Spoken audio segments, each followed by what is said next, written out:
How is that not cheese? That's the biggest cheese card in the fucking universe. That's the card that was used to cheese masters with truffle spam. Come on.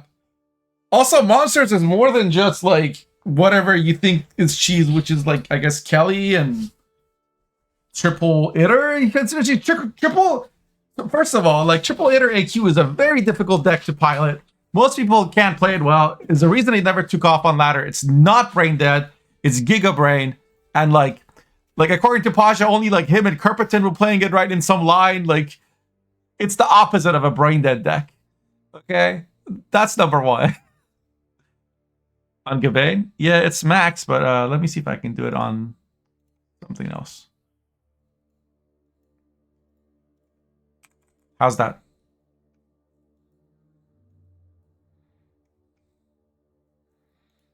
Does that make sense? Is that better?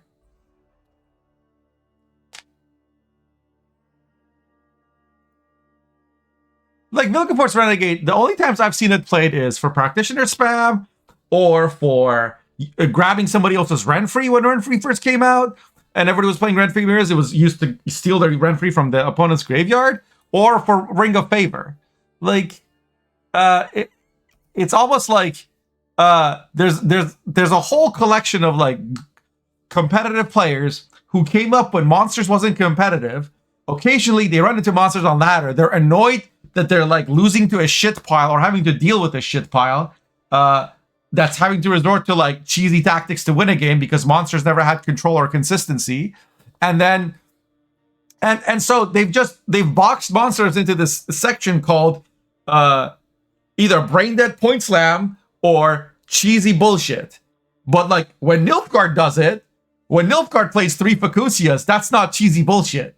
But like when Nilfgaard uses Letho to play a second Madoc, nobody's like, let's nerf Letho. But when Monsters uses AQ to play a second Kashi, holy shit, stop the presses. Like there's a bit of hypocritical like, to me, a cheesy, this is my definition of cheese, and it comes from StarCraft, okay?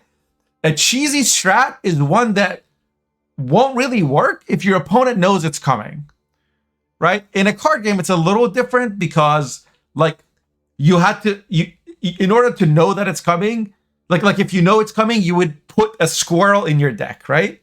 Or a Pelor, because you know they're playing defense. Some tech card. But like, playing a devotion deck and then getting mad because you lost to like Kelly. Like, I'm not the one who designed the shit ass binary devotion mechanic. Okay, like that's what it is, and you will just auto lose to some decks because you don't have Heat Wave. But I don't play devotion decks for that reason to begin with. I like having a chance against every deck on ladder, including shit piles. Like, I don't want to lose to a shit pile, so I'm like, the only devotion deck that I enjoy playing is Enslave 6, and that's because between Yoink and Vilgefortz and like Torres and Bribery and Stefan, you know, and if you're running either Helga or Scorpions or Assassinations or Coup or whatever, you still have a lot of ways, like, or by focusing on playing specials and not units, like, there's a lot of ways you can asymmetrically fight cheesy shit piles as Nilfgaard that aren't, for example, available to Devotion Warriors or to like Symbiosis, Devotion Symbiosis, or to Devotion Syndicate, etc., etc. But even Syndicate, because it's got so much control, usually there are things you can do, but sometimes there's nothing you can do, and like, tough. That's the risk you play for playing those decks. Like, you're just gonna lose to fucking cultists because you don't have Heat Wave. Like, I don't know.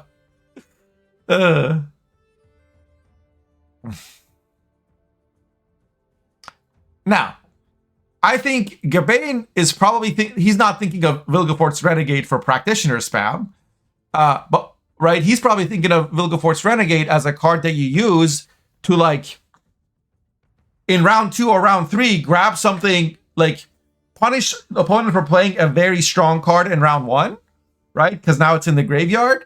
And then in round 2 or round 3, like round 3 you're defending the bleed, or round 3, like to decide the game, you take advantage of that by putting a really crappy card from your hand into their graveyard and grabbing theirs. Or maybe it's to like, I don't think he's considering like putting a light cav and playing a million illusionists to be some sort of higher echelon of gaming. I think he's probably just thinking of like as a reactive play, similar to like Gorthor Kanta, right? Which is fine because like that's a game specific strategy you have to come up with on the fly, and there is a little bit of counterplay to it, etc. And it's clever. He likes clever, right? But like saying I will never buff this card because it's used in cheesy monster decks, like Sabbath, for example, right? but like Sabbath doesn't have to just be in cheesy monster decks. Sabbath can be a short round play for a monster deck that has 3 big cards. Like let's say I want to play Thrive, which to me is an engine deck, right? But I struggle because if people will bleed you if you don't win round 1, and when they bleed you, you have to play your Kashi. So I need some sort of short round tempo and short round point slam. Well, maybe I drop like Spear Tip and Goliath and Pugo in my deck because A, they proc Thrive, and B, like they give me big beefy Ozreal target, or C, let me Sabbath, as a last play kind of thing. Like if I put 3 big cards on my board in the last turn and they get 3 5 power cards, they can only heatwave one of them. And like to me, that's a very valid way to take advantage of like turn a weakness of your deck into a strength. And to me, there's nothing wrong with Sabbath there. To me also, there's nothing wrong with using Sabbath to resurrect like Flutters, because like you had to, like you got blue coin and the guy's pressuring you. You have to play your Flutters to get out of round 1, but now round 3 you have no points, right? Like, why shouldn't I Sabbath? I'm giving him 3 cards too. The only time Sabbath is not wholesome is when it's typically when it A, grabs defender, or usually like Dagon or Kelly or plus defender or multiple defenders just to protect a Dagon or Kelly or something. Like to me, those are pretty cheesy. They also often play with Carapace, so like giving Veil means like another avenue of control is gone. So like you're even more narrow in terms of which specific counters you need to have in your deck to deal with that bullshit. But like throwing all Sabbath decks out just because like, the same way that he's not throwing every single, like he's not saying Vilgefort should be killed as a card. I don't think Sabbath should be killed as a card. There are good decks that play. To me, if you have a problem with defender spam, deal with defender, right? If you have a problem or AQ, like those are the things you focus on. Gabane doesn't sit there and explore like he didn't even know what Iter was before the rework, right? He's not the kind of guy that sits there and is like, okay, how can I make a funny pile with this card? That's just not him, right? He thinks at it, he's like, this card will have good points, and this card will give you flexibility. I'm going to put these cards together in a deck, and it's good in this meta. It will be good in this lineup. Like, he's thinking about it from the standpoint of, I want to win games. I want to win tournaments. I want to win ladder games. I want to go to a contest of skill, and just, I punch him, and he punches me, and then I punch him, and he punches me in a gentleman's duel. And that's why he hates Maman. Because Maman doesn't go punch, punch, punch, punch. Maman's like, hey, look over there, punch in the nuts, right? Maman, to me, as an RTS gamer, is like, that's how you should play. Like, Sun Tzu's Art of War isn't try to work out an extra day per week so that your soldiers have extra muscles. So in a melee, you have a 10% advantage in muscle mass and therefore more stamina and enemy. No, he doesn't fucking say any of that. He says like, if you only have like a 50% advantage, don't engage. Only engage when you have a 90% chance to win, right? Like, never stop your opponent when they're making a mistake. Never fight a battle. Like, never let your opponent know what you're doing. Like that is the essence of strategy and has been since the dawn of fucking time. For a bunch of like try-hard gamer bros who think that like the only way to outskill someone is to just punch harder And anybody who doesn't punch harder and instead decides to kick or like flick me behind the ear is somehow a degenerate cheater bullshit. It's just like, it's narrow-minded. Just because like you don't consider that in your repertoire of strategies that you employ in a battle doesn't mean your opponent is not is unwholesome for doing it. Like, now there is a difference between like the Maman-esque like asymmetrical warfare. I'm gonna let you win the round on even. I'm gonna discard my shit, and then on last play I'm gonna do like that's, or like I'm gonna keep playing cards that like you get no value from removing because I'm getting carryover on Morntart. Like that's one type of like clever whatever. Then there's a different type of cheese, which I consider cheese, although Gabane would consider both of these cheese, where it's like, hey, I played Defender and Letitia round 1, and you didn't draw Heatwave. Guess I win. Like a strat that relies on your opponent getting unlucky or not getting lucky, that's degenerate, right? Like if you played that game 10 times and you're gonna lose 7 out of 10, but those 3 times you're gonna win, if you're gonna lose 7 out of 10, but 3 out of 10 times you're just gonna auto win because you drew all the cards, you drew Exodia, that's a cheesy fucking strat. That's a cheesy deck. But Miamon's decks aren't inconsistent or undeniable or prey to RNG Jesus. If anything, like if you look at Miamon's decks, he has a lot of thinning and a lot of consistency because he wants to increase his chances of winning. He's trying to win. He's not just trying to get a cheap victory, right? So I distinguish between those two, and I think that is a nuance that Gabane misses, and that's where why my opinion of Maman is much higher than his. Like, I think Miamon's probably one of the best Gwent players ever, and Gabane would never say that. Like, so that's fine. But my point is, just because you don't know the interesting and wholesome ways to play a card, and you're only familiar with like what you consider degenerate, doesn't mean you should just throw that card out with completely and say that that's a degenerate card. Sabbath isn't like Traherne, right? But even Traherne has interesting uses, right? If I play Warrant and then use Traherne to like put a card in the graveyard so that later I can Gorth or Kanta it out, I don't think that's degenerate, right? Or if I use Spotter plus Traherne as like a combo that has synergy, right? To see what you have, what's coming, like I'm against this card package, and if I look and see that, if I see Berna in his top 3, right? And I swap something else in front of it using Courier, like, to me, that's clever gameplay, right? Just like Gabane loved doing Ophiri Merchant onto Calvite. That's cheesy as fuck. That's only working because you happen to queue into Nilfgaard and they happen to not know that you have Ophiri in hand because you could have missed it. It's a neutral. Like, how is that? How is Ophiri Hui, Mr. Gabane? How is that wholesome and okay? Right? But Traherne isn't. He like, I'll argue the other side. Well, Ophiri, Nilfgaard can inform it. Well, what if they don't run Brothens or inform it, right? Like, what if they don't? There's still a subset of situations where you're just winning unfairly because of this dumb shit card that decides the game because you happen to have a 4P and you happen to not know that it was in your hand and you happen to play Calvite.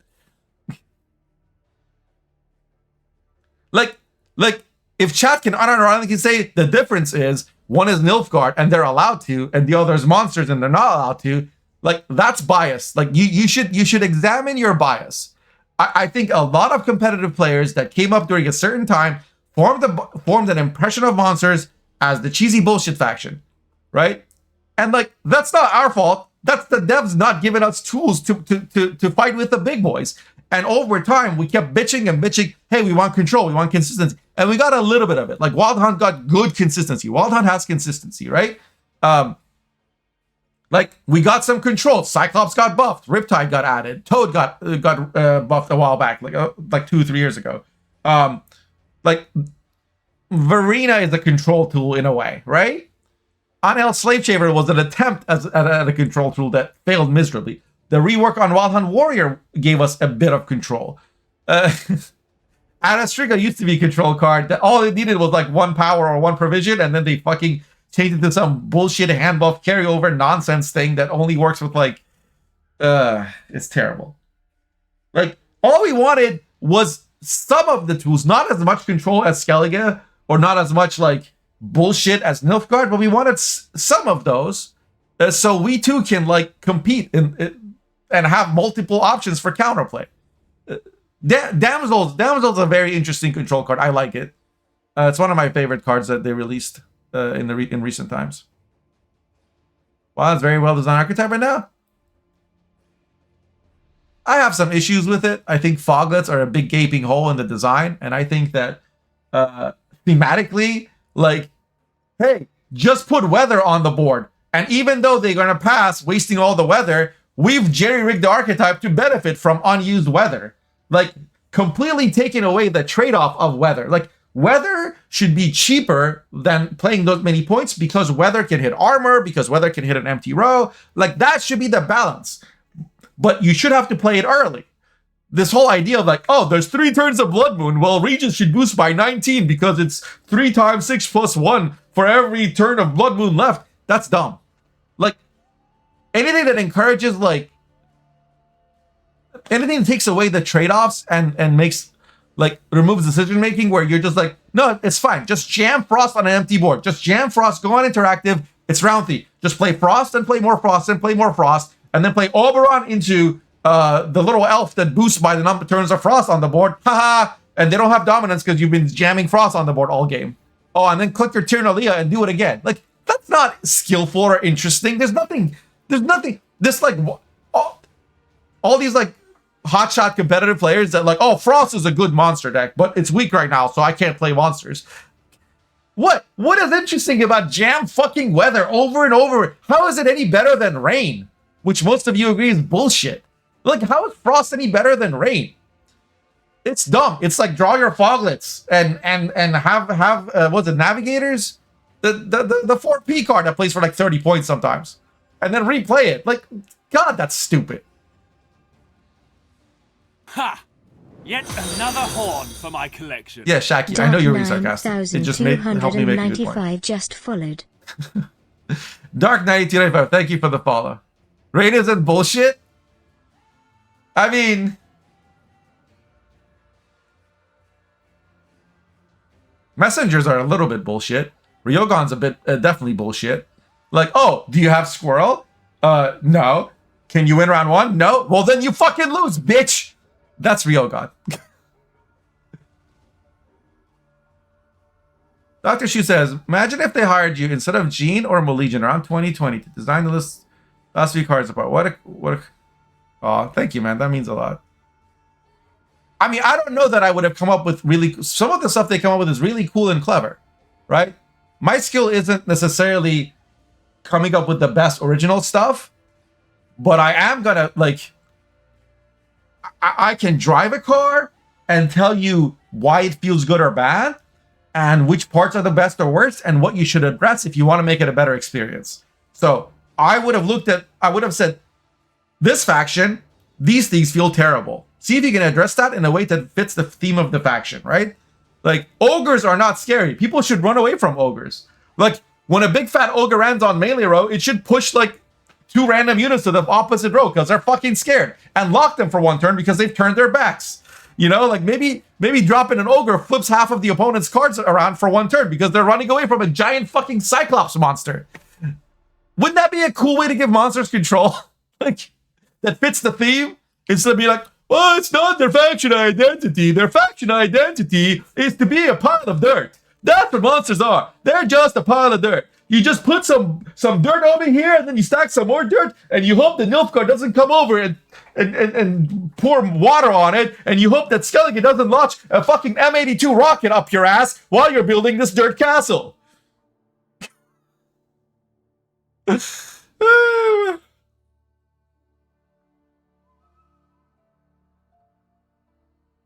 Frost is like the favorite story map quarter, but yes, I agree. 100%. And there's important micro in Frost as well, and sequencing, and knowing what your opponent can. Like, it's a skillful deck, don't get me wrong. I'm just saying that, like design-wise, I would not hold up Frost as the beacon of something to aspire to. To me, like, Syndicate Line Pockets is so much more interesting, right? Like, you have crimes, you have cards that have Intimidate, and then you have, like, things that generate coin and spend coin, and then things that get boosted or do damage when you play a crime. And then there's crimes that, like, give you carryover. There's crimes that give you coin, and there's crimes that use coin and do damage. Like, those are so many things that feed into each other that can be employed in different ways in different sequences. Whereas, like, Thrive is play small unit, play taller unit, play unit that's taller than those two other units. Now play another unit that's taller than those. Shoot me now, okay? Like, that's not that interesting.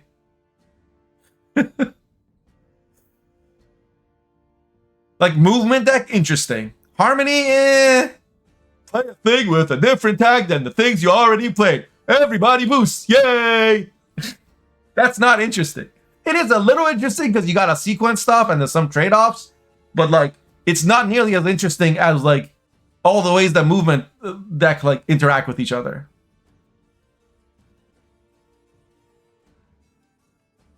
And yes, the other problem with Frost is 22 of the cards are made. I like deck building.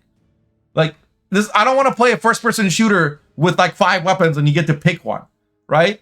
I'm playing a game where you get to put together 25 Lego pieces out of 1,600 or out of, like, 600 or however many is available to a single faction. And that combination, played in a specific way, interacts differently with the stuff that other people have put together, and that's an infinite number of possibilities, right? Like, that's the beauty of card games to me. Whereas, like, I don't know, rock versus paper, well, there's only 2 ways that's gonna go. Oh, we add scissors. Wow, now there's 6 different combinations. Holy shit, my mind is blown. That's more than I can count on one hand. What a complex and interesting game, you know? That's not interesting. Or it gets boring, for me anyway. Maybe some people really like rock, paper, scissors. All right.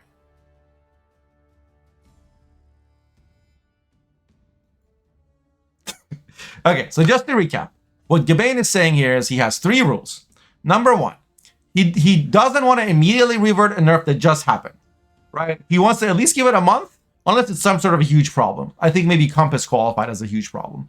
I don't know if he voted to revert that or not, but, like, Compass going to 9 warped the meta, right? And it was bad. So that's rule number 1. His rule number 2 is he doesn't like buffing mid-range cards. Mid-range cards are cards that just don't have synergy with anything else. They just play for good value on their own. And so you throw, like, the highest value mid-range cards together in a pile, and you have a competitive deck. And that's boring because, or that should never be strong because it's so safe. There's no risk in just playing, like, Zoltan Warrior in your deck. Oh no, what if opponent doesn't have 2 cards on the board? That's literally the only risk of Zoltan. And even then, it still plays for a decent amount. Or 2 cards more than 3, right? Like, so that's his rule number 2. And rule number 3, he doesn't want to buff cheese and degenerate cards. And he's using Vilgefortz as an example of a card that isn't cheesy or degenerate, which is why I went into that whole spiel.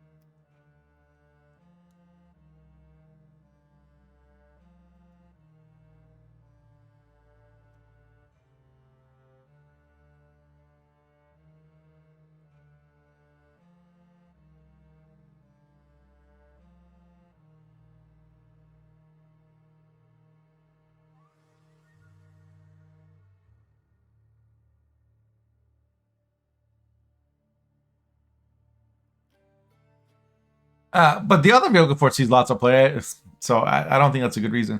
Chat saying, I don't know why so much of community thought devotion was a good mechanic. Because we're nerds. Like, people want to cosplay as a member of a faction. And so they want to be like, yay, nationalism, tribalism, whatever. No, I'm kidding. Like, there's some, the kind of like neurodivergent or neuroatypical like player that likes card games with lots of numbers interact with each other, of which I consider myself a member.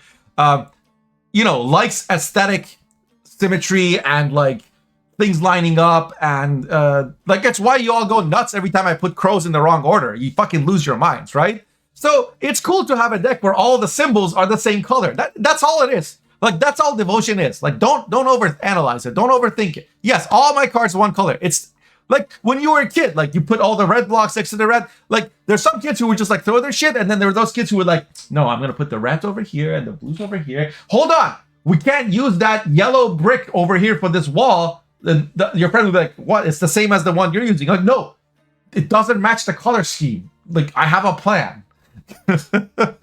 That's like the majority of Gwent players. So Yet thanks for the follow, Daddy Pool. For my collection. I did Airback. I did try Magic the Gathering. My ex, well, wasn't my ex at the time, but yeah, she had played Magic, and I was like, she saw I was playing Gwent, and she was like, hey, you might find Magic fun, and I was like, yeah, I'd like to learn it. And so one day, like, she gave me a beginner's deck, a beginner pack, I guess, whatever it is. And like, I made a deck, and we played a few games, and I learned the mechanics. I also watched some videos first to like not be completely lost. It's interesting, but I prefer Gwent gameplay. Also, I like certain like physical games I enjoy, right?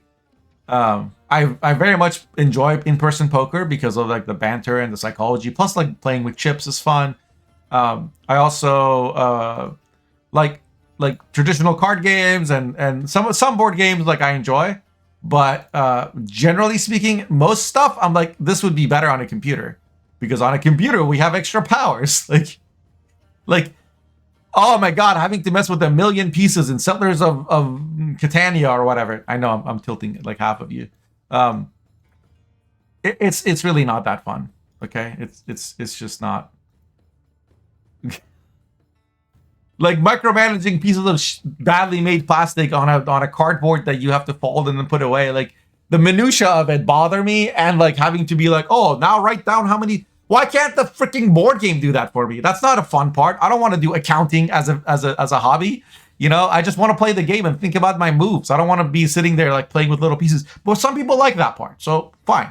There's things that I like doing mechanically so I get it. Nice SY deck. How do you know?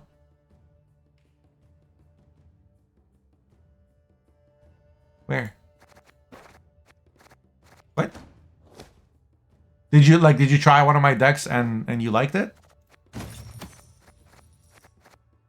This one?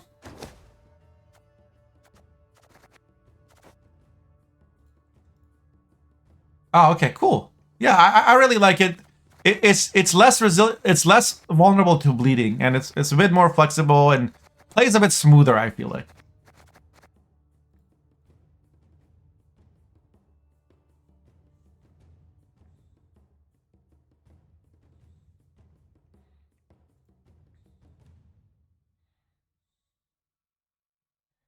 $11.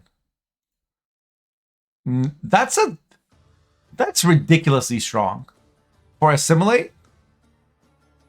You saying that? I mean, nobody plays it now, so.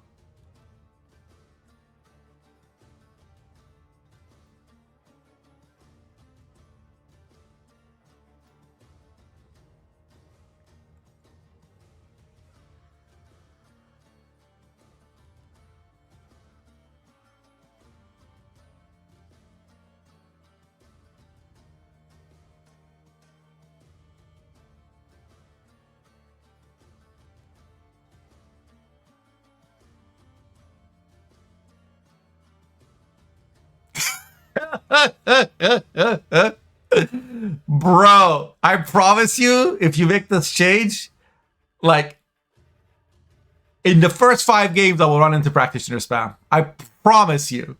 I promise you, in the first 5 games of Pro Rank, I will run into practitioner spam. 100%. Now, that's not to say I'm against this change. I'm just saying. Man, Gabane just turbos out of the 2400 like swamp every season, and then he's just out of touch. Like, he doesn't know. He doesn't know. He doesn't live in the Gwent where I live. I'm in the fucking slums, man. Please don't do this to us. Like, remember when cultists were like 2500 and higher? How much pro players bitched all the time about cultists, and the average player's like, I mean, yeah, they're annoying, but like, they're dumb. I hate playing against them. But nobody was like, oh my god, TDPR, you gotta nerf this. But pro players were losing their goddamn minds. Why? Because it was a cheesy bullshit deck that was also competitive, right? Because they could get like, usually every season they just play their 10 games and they're out of Pepega territory. During their 25, like during your placement games, you face like some garbage ass opponents. As you saw this morning when I was playing Stockpile, I went like 4-0. Winning matchups I had no business winning, right? So they don't sit there and like play for 10 hours. They'll sit there, they'll play well, they'll play like their 10 game or 6 games today, 6 games tomorrow. Like, when they're sharp and also they're smarter than me, and they'll just catapult out of the Pepega MMR. Like, they might pass through one of us on their way, one of the 24 to 2500 friends.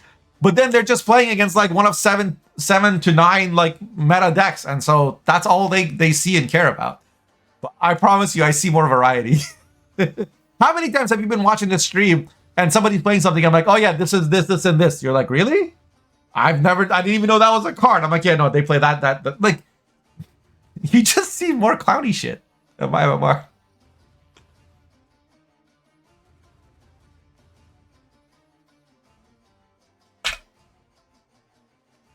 Gabanito. Come on. Why? I mean, the card itself.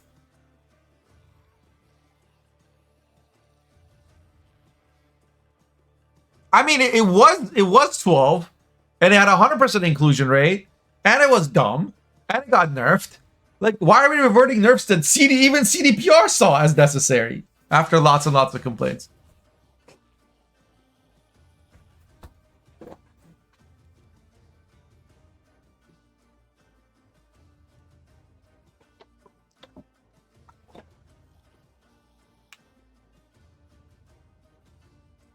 Competitive? As in top 16 tournament play? Well, let's find out.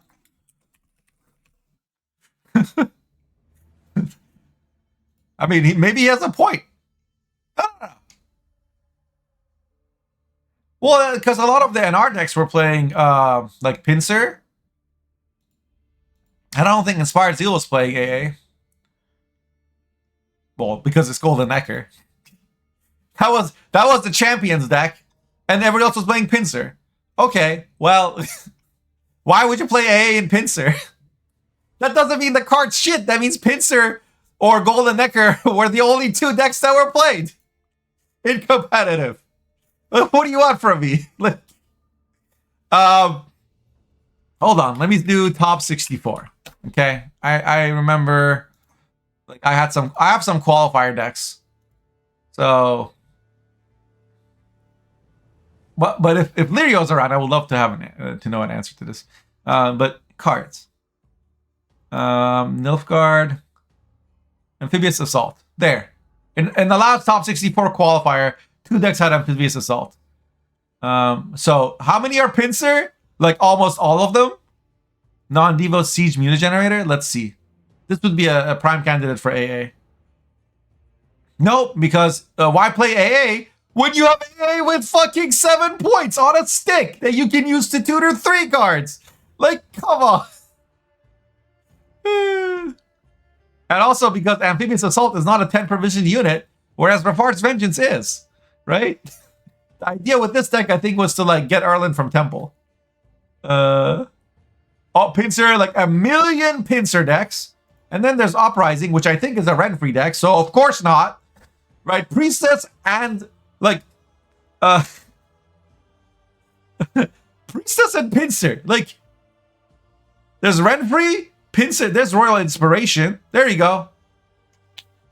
Knights. Knights play AA. And Knights are a competitive deck. And they always play AA. There. That's the last time. So. Not never.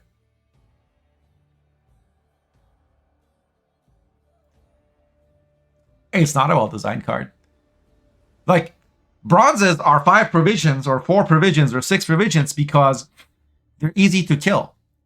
And they should trade up to removal. But if I have to heat wave a fucking 4 provision student because you AA'd it, and if I don't, I fucking lose my lunch, that's not a well-designed card. Especially if you can do it twice in one game. If it was a one-time thing, I don't have a problem with it. Again, I'm not quibbling on whether it should be 12 or 13. I honestly don't know, right? Because provisions are, it depends on the rest of the deck, right? Like maybe other stuff in an R is so weak compared to other stuff that like one provision off of A is fine. I don't know, but I do know that like before Pincer became dominant and before Temple and like why would you play AA when you can use Temple to boost Anseus by 9? Like, who needs to boost the bronze by 5 when I can get 3 legendaries and boost Anseus? Like, they serve the same role. It's why Knighthood never saw play. Because Knighthood is just shitty AA or shitty Decree. Like, Toad isn't like the greatest card ever invented in the history of Gwent. It's just like the only option. And as soon as Riptide came along, everybody ditched Toad. Almost everybody ditched Toad. Like part of why AA doesn't see play is because Temple is way better and Demavant is perfectly great, you know? And AA can't play scenarios or locations like or artifacts like Mutagenerator, and those were all very important. So some decks ran Avalok instead. Like, just because you got Usurp and something that's even stronger than you doesn't mean that you're not strong. It just means there's something that's better. Again, I'm not quibbling with whether or not AA should get buffed provision-wise. I don't know. I'm just saying that's not a very good argument.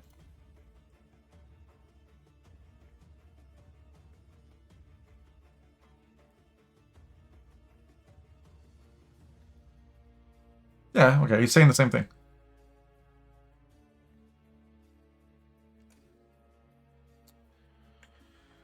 Allow engines to survive a turn. If engines aren't surviving a turn, it's for one reason and one reason only. And that reason is Skellige and Highland Warlord. My brother, like, Carabalist is supposed to survive because you put it between 2 soldiers and it's fucking 5 power and 1 armor. Right? Or because you had a Kirak Marine or a Temerian infantry to boost it. Right? Or you put it next to a drummer. Or Anna. Like, let's buff those cards. What? Like, I'm perfectly fine with like a card like Squire, right? It's 4 power, 4 provision card, 4 power. Heck, make it 5 power, right?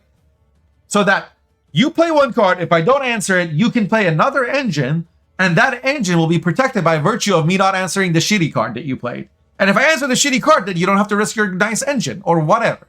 Like, I think that's a cool like way. And I also think cards like expensive cards like Henselt, which are themselves engines, and tutor another engine, that's a cool way to make engines stick, right? Because you have to choose. Like Emir is like, okay, you want to kill Emir or the pikeman? Like, that's a way for them to stick. Battle stations, if it goes to 13 provision, God willing, will be probably a fine way to do that because it was expensive.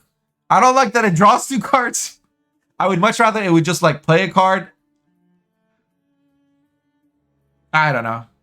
You would like play it, and then next turn after you play a bronze, you also get to play another one and draw a card or something. I don't know what I want to do with Battle Station, but my point is, I'm okay with high end goals letting you put 2 threats on the board, right? But like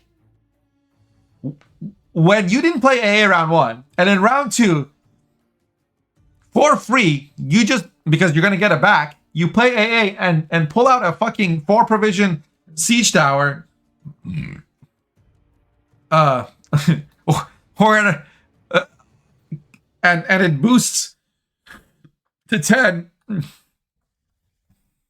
Well, it's not really that big a deal with siege tower. It was really annoying with priestess when they could like float a priestess that has veil that got boosted by 6, sorry, by 5. It's just sitting there with 10 charges looking at you, and like the answer to it is heat wave, but he'll get to AA again next turn, next round. Like it's an echo card, and it like plays an engine, and it requires a tall punish to get answered. And I don't know. I would rather it be cheaper and lose echo, right? I would be a lot more okay with like a 10 provision AA that doesn't have echo than I do with a 12 provision AA that does have echo.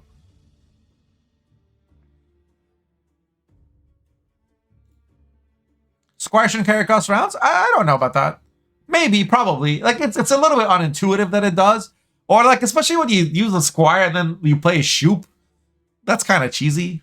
But that's in the same category as like unintended interactions, like heavy cavalry getting Veil or Griffin Witch. Like I don't like any of those, but we have limited ways of fixing them, and it's not nearly a big enough of a problem to worry about because it's specific like card pairs, right? Okay, so he realized.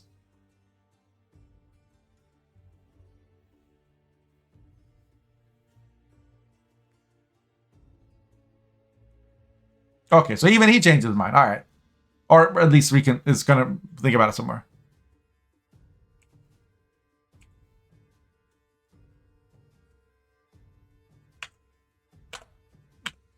Perfectly fine. Don't care. But other people are gonna nerf it anyway, so I'm not really bothering.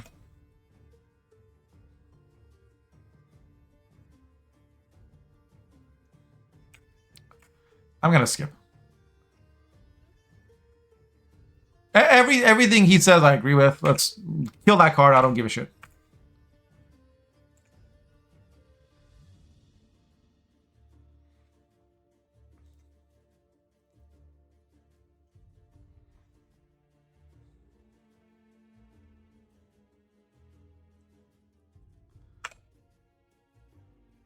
It's 6 power.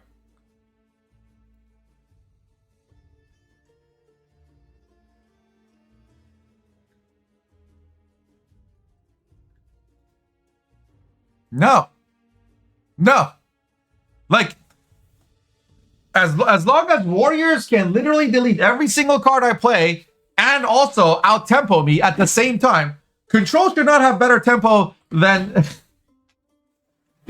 like, control should trade, like... Control should prevent engines from getting going, but you shouldn't be able to use a 4 provision control card to kill my 5 or 6 provision engine, and also you get a fucking bear. No! Doing like 5 or 6 or 4 damage to my card, and you get a fucking bear for... Like, you shouldn't be point slam and control in the same card. He misunderstood how the system works. Oh, he thought he would cancel out the votes?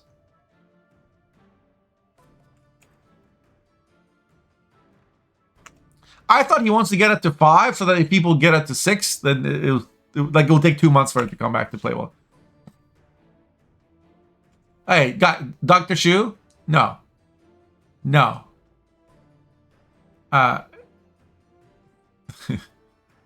You will treat, all of you will treat Gabane with respect. Like, I may disagree with him, but none of this fuck you, whatever. Like, no. Come on, guys. He's explaining his reasoning. Like, you can disagree, but you can't be disrespectful. Only I have earned the right to call people morons. You are chat. There are rules for you.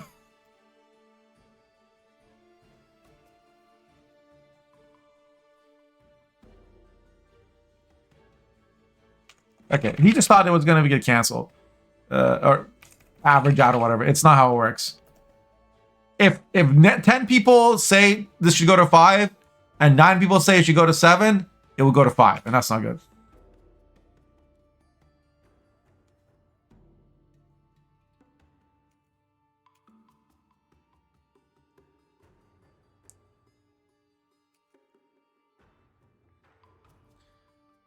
So you couldn't answer defender? And he played defender, you didn't heat wave it. You lost a round, you couldn't squirrel, and then he rezzed it again, and you still couldn't answer it in round 3. Or you could, but you couldn't because you used your answer on the round 3 heat cave troll. You couldn't answer the Dagon. Because what I usually see happen, and again, this is probably not going to apply to Gabane's games, but people will see the defender with some bullshit behind it. They'll waste damage or control on the defender in round 1, and then they won't have anything in round 3. Like, you have to pick. Either save all your answers for round 3 after it gets res with Sabbath, because you get 1 turn extra for free. Sabbath is -1 card advantage for the player who plays it. Okay? Because let's say we go to round 3, and I have in my graveyard Cave Troll, right? Unseen Elder and Fletter. And you in your graveyard have like Calvite and Mage Torturer and some shitty bronze, right?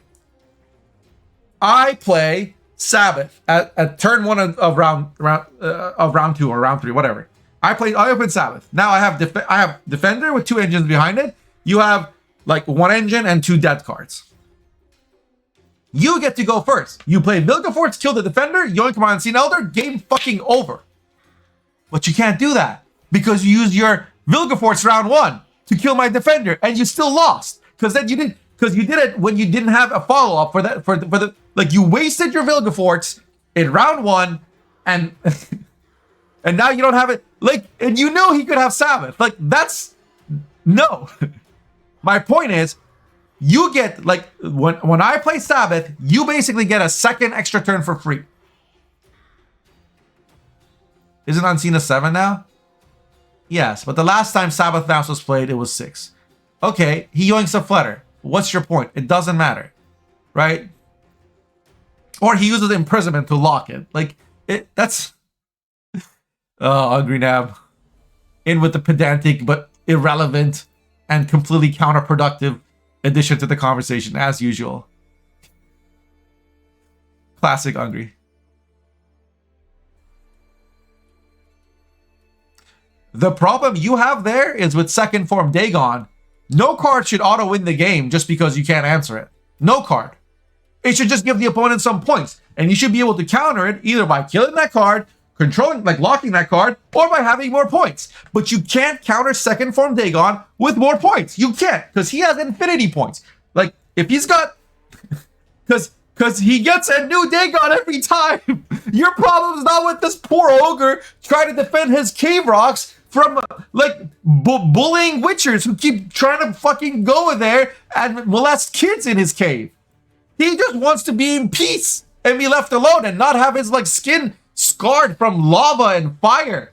And these, like, fucking pederast church of Catholic witchers of Kaer Morhen wants to bring kids in there and give them drugs and experiment on them and make them hallucinate and shit and turn them into mutants. And like, as part of the trial of the grasses, you gotta go beat up this poor dude? Come on.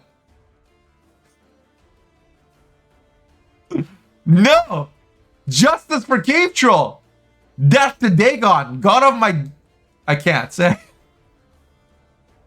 Ha! Yet another horn for my collection. Thank you for the follow, Belmont 2024. The people love the rants. See that, Gabane? Just fully. The masses are with me. Ooga booga. Together we are troll strong. Look at the poor sad expression on his face. His eyes have been punched out. Like, he can't even afford dental. Look at his teeth, man. He almost looks British. Ugh.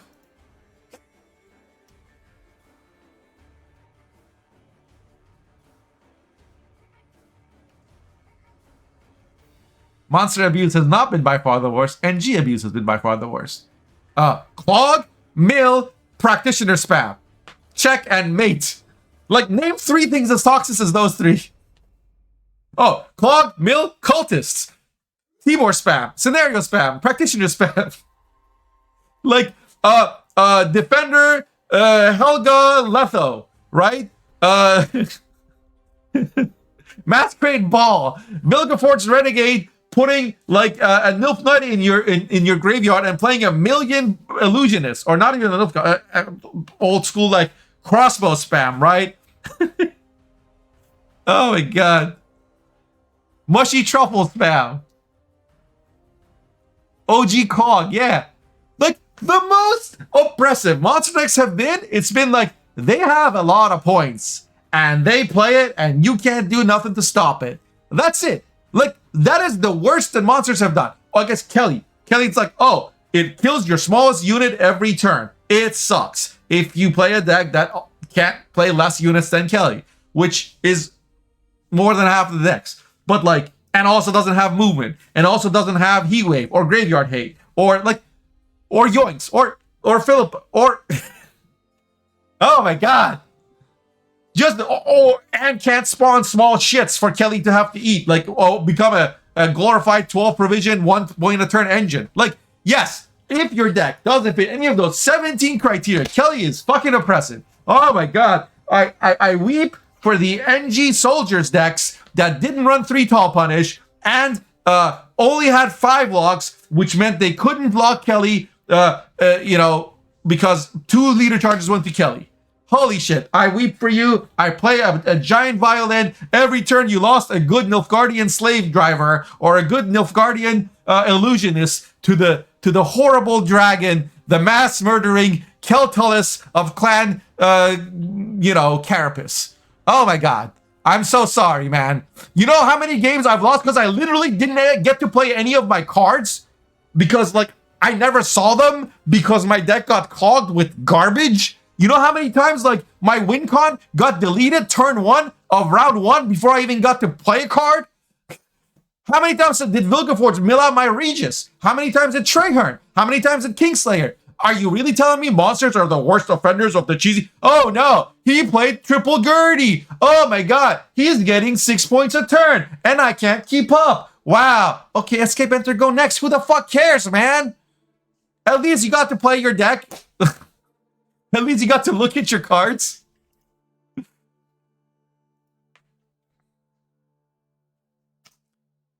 Today, it used to. Escape Defender was in Melocene Carryverse abuse decks. And the problem with Melocene was that they play Defender. If you can't answer Defender, they drop Melocene. Melocene goes like above 9. You can't Philippa it anymore. You're fucked, right? Like, if you didn't draw Junior round 1, you're fucked. Or if you didn't have Heat Wave, you were fucked. And even if you Heat Wave the Melocene, now you have no answer for their Sigvald, which they drop. And they use Canute on. Or they play Beckers. Or Mardrome. Or a million other cheesy bullshit nowadays care trolled. But like, and then they would rev the Melocene, and it had Veil, so it never got duped. But can you do something Melocene now? No, because they could also refund the Defender. Okay, well, at least that's only round 1 and 2. I'll get him in round 3. I'll just survive. Oh no, it's round 3? That's okay. Fukusia, into Berna, into Sigvald again. Why? Because reasons. Because Skellige gets to replay their card that replays a card from their graveyard. And Sigrifor is still in the game, and it was used on Sov when it first came out. But somehow monsters are the most... Skellige had a fucking leader that could rest something from their graveyard. Holy shit! No! I will not sit here and allow that slander that monsters have been the most abusive. The most abusive monster competitively was like was Relics when it came out, because like you could play like 2 Mamunas with Caranthier and shit. Or 2 Gerties, and that was awful.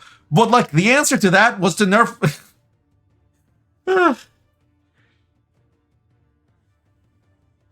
They nerfed Self-Eater, they nerfed Piggy, both good nerfs, and then they limited Caranthier to only work on things less than 10 or less, which was dumb. Like, to me, if Caranthier copying a card has such a massive impact on the game that it's unwinnable for the opponent, then that card is the problem. Fix fucking Mamuna. Or fix like Gurney Cora. Like, what the hell is up with those cards? Like, either don't allow any copying whatsoever in your game, Or if copying is okay, then make sure there are no cards in your game that combined with copying can break the fucking game. To me, that's pretty simple. But hey. Can we get a collab with Mosh and Gabane to teach him how to play MO cards and decks? No, because Gabane knows how to play those cards and decks.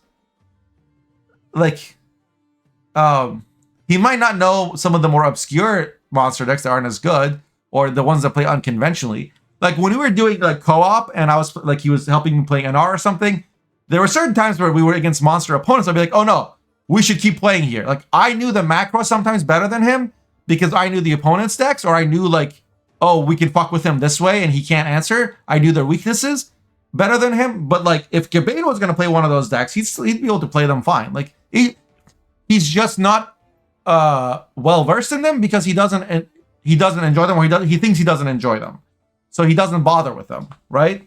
Like I would never be able to get Gabane to play this triple Kiki deck I've been playing, even though I think it's a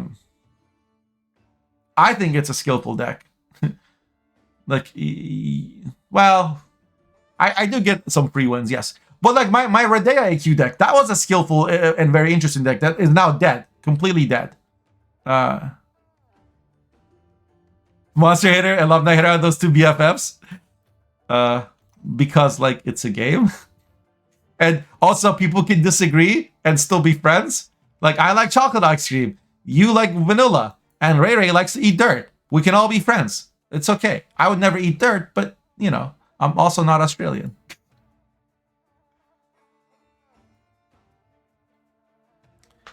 I think defenders are bad, but they get an almost an overblown amount of hate because like Peller exists, man. Is defender really causing that many problems? Really?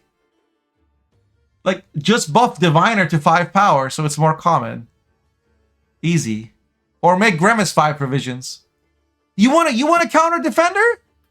Like Purify counters the shit out of defender. Okay, that's it. Just put. And defender sees no played monsters outside of Sabbath. Why? Because you play defender, they play Peller, you play something else, they kill that something else. He did nothing. The only time that defender is useful is when you Sabbath the defender and an engine, a threat, at the same time. And so they have to spend one turn dealing with defender, and in that turn, my God, your Flutter might actually reach 8 power or something and be out of the reach of a Bear Abomination. Now they have to use a Precious Gutting Slash for 4 provisions to kill your Flutter. You know, call a press conference. Skellige had to use a Gutting Slash and not just a War of Clans to kill your card. Actually, War of Clans would probably still kill it. They just War of Clans you for 6 and then a thing that does 3 or 4 damage and you're fucked. Yeah, or if you have two defenders as which you can boost with Candle in the same turn that you play them, then yeah, then defenders have value.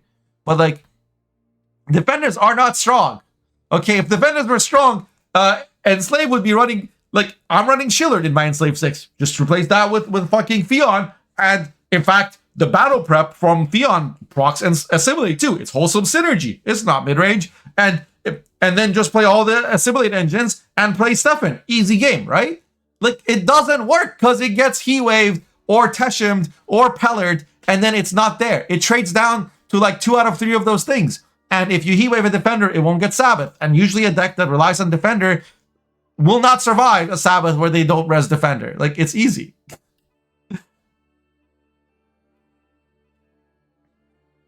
Remember when Azar's Scarabs had Death Wish gain 2 coins? What? I actually think that's kind of cool. Unnecessary cool. But anyway. They don't cancel out. Okay, so this is where Overweight Moshcraft. My alter ego is telling Gabane how the council works. You're nerfing Novigrad and Candle? I mean, Syndicate's not that common, is it? Let's take a look at old Syndicate Defender.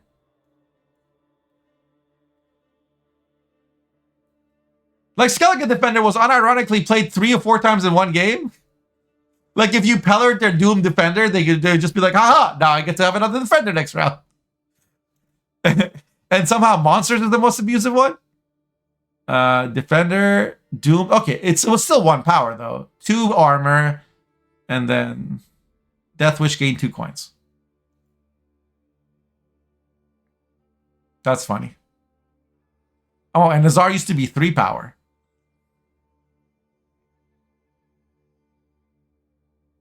Yeah, why is he 5 power? Azar can get power nerf for all I care. Like, that's a good nerf to Syndicate Defender. Don't make it 10 provisions. Just make it 4 or 3 power. Reduce its tempo.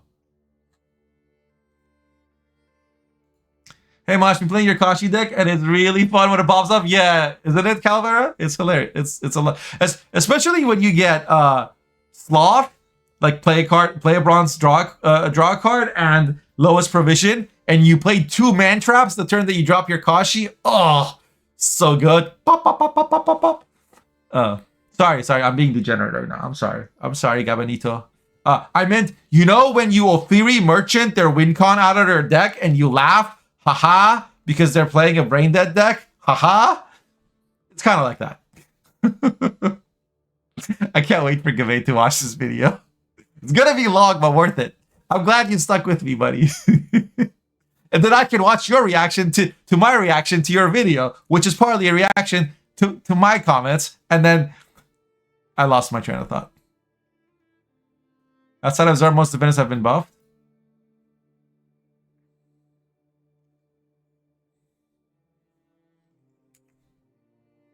Okay, so defenders out.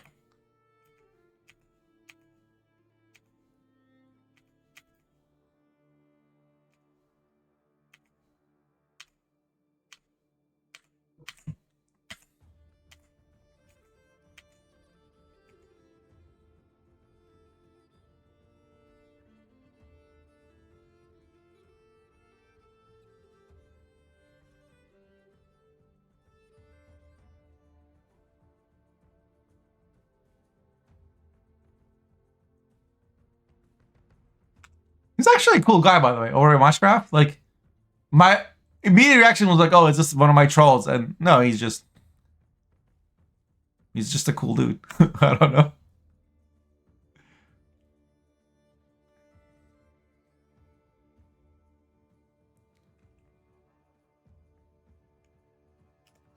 It's the worst of them, but right now it's not that problematic.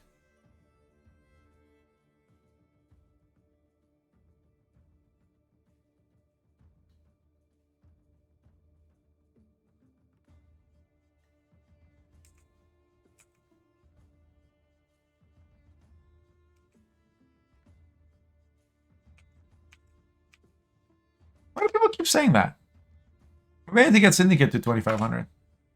Syndicate just has traditionally had a hard time against, like, okay, because Syndicate decks, in order to be good against things like Nilfgaard and Skellige and ST, they tend to not be able to have too much tall punish, right? And like poisons aren't a very good tall punish unless you like dedicate the entire deck to poisons, where you have the location and the poison brothers. Then it's good, but then those decks lose to pirates and warriors and precision strike, right? So they're kind of Syndicate stuck in this squeeze. Like there was a meta some time ago where it was like Frost was very dominant and Pirates Golden Necker was dominant, and so like if you didn't have tall punish, you'd lose to Frost, and if you did have tall punish, then you lost to Pirates because there was no good targets for your tall punish. And so there was a lot of decks that were like would have been good otherwise, but they were stuck between these two. And decks like Harmony like would lose to Pirates unless they draw Dana round 1, or and they would lose to Frost because poisons don't work on Foglets, so they were just kind of like squeezed out, right? Syndicate has like, I remember when I was playing a lot of like Sabbath Vamps or just other monster decks. Some monster decks just got clowned on by Syndicate, and some monster decks were like, I was like, oh, good, it's Syndicate, I win, right? And it like right now there was a lot of monsters on ladder, so that may be why Syndicate's not doing good. but other than that, like, I mean, they got some buffs this patch, and like lackeys with senior got a big buff. Collusion is better now. Pulling the strings is 5 provisions again. Brawler is back to 4. I don't know, like, that Syndicate really needs much. I think it's just the rest of the meta needs to settle down, and the most important part of that is, to me, Alpha Werewolf. Alpha Werewolf is distorting a bit the Fruits deck, because Fruits suffers from not having enough provisions, but Alpha Werewolf fixes that for you by giving you a finisher that you would otherwise have to play more of it. So it gives you like 4 free provisions. If you nerf Alpha Werewolf a couple times, like make it 10 provisions at least, I mean, why should it be cheaper than All God? Holy shit. If you make Alpha Werewolf at least 10 provisions, I think we'll start to see things peter out there. And the other thing is, like, I don't know. One of the heat sinks on my GPU is bent. Just noticed. I'm gonna have to fix that.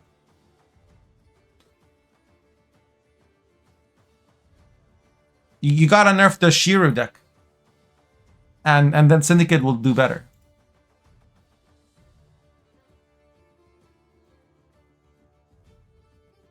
Is Novigrad too strong on its own? Most people seem to say so. I think it's like, I mean, I think Caretrolled is individually in a vacuum is a more bullshit card, because they can play it at 8 cards on a dry pass. Novigrad doesn't have that flexibility. Novigrad is a commitment. Now it has resilience, it's 2 rounds, blah blah blah. And when they just jam it first turn round 1 because they know it's gonna play for 13 points on a bronze, yeah, that's a bit of a problem, right? But at the same time,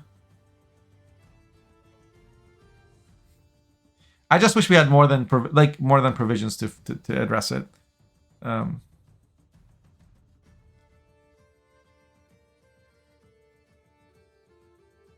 Like, maybe it only gives you coins if you had 0 coins or something, you know? Like, it's just 1 coin a turn every turn forever is kind of brain dead.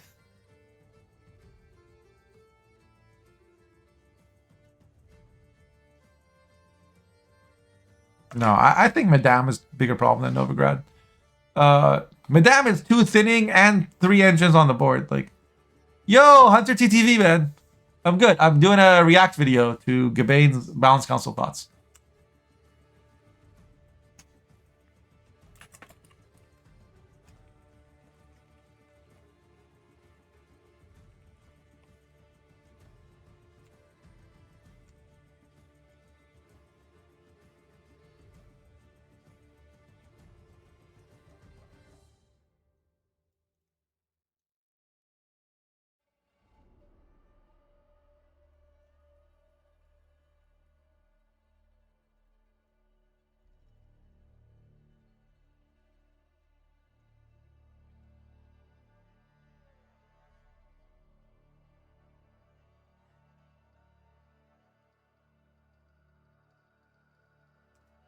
Three power wouldn't fix it because it was still clog Eventide.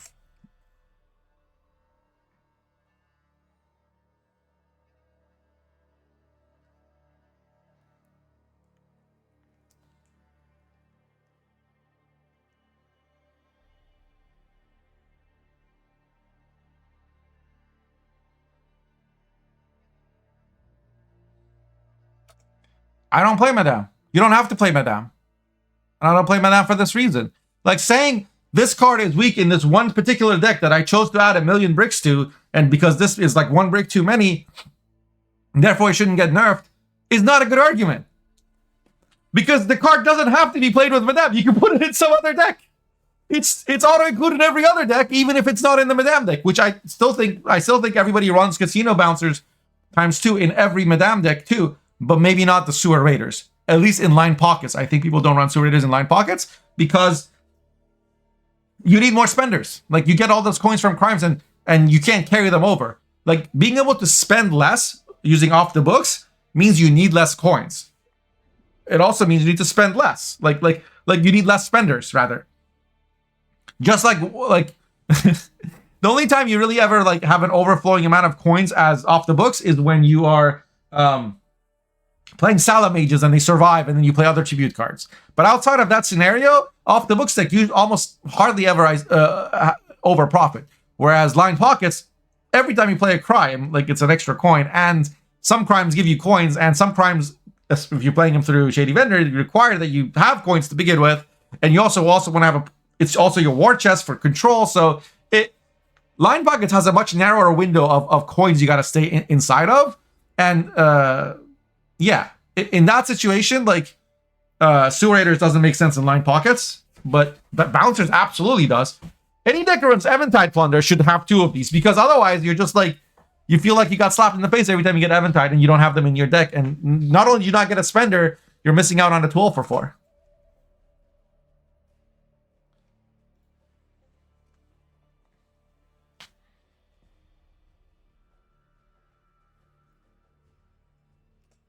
King of Beggars is auto-include because without it, if you try to play carryover from Shady Vendor, you lose too much tempo because you spent all the coins. And the reason that's a problem is because there's too many high tempo decks that will just 2-0 you if you don't get those coins back from King of Beggars. And if you don't have King of Beggars popping up, and if you're playing Acherontia, which currently I'm not, but if you're playing Acherontia, King of Beggars popping out and being a clutch spender when you play your Azar or you play some like Jacques or something else with a tribute is a huge part of why you can fit the thinners in. Because you have a spender popping out the deck that will then instant trigger your shit. Like, if you want to make King of Beggars less auto-include, you make cards that compete with King of Beggars in provisions better, right? So that would be things like Fallen Rayla and Tin Boy and maybe the Brute, maybe Siggy Mastermind, right? And maybe you nerf the cards that work so well with King of Beggars, like Madame. Because literally, one Madame and Shady Vendor, King of Beggars gets thinned. And that's too easy, right? If you're like, if you're having to play like Sir Skewersworth and 2 Shady Vendors and a senior to get King of Beggars out, that's different, right?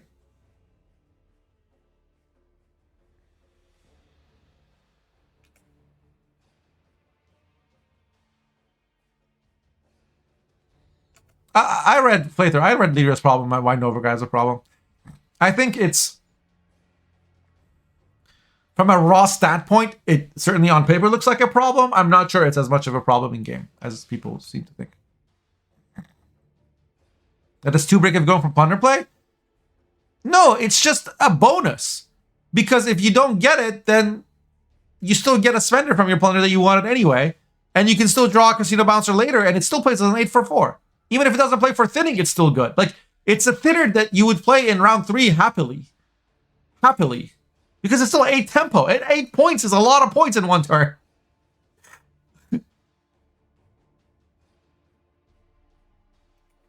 It's only 1 less than a sergeant.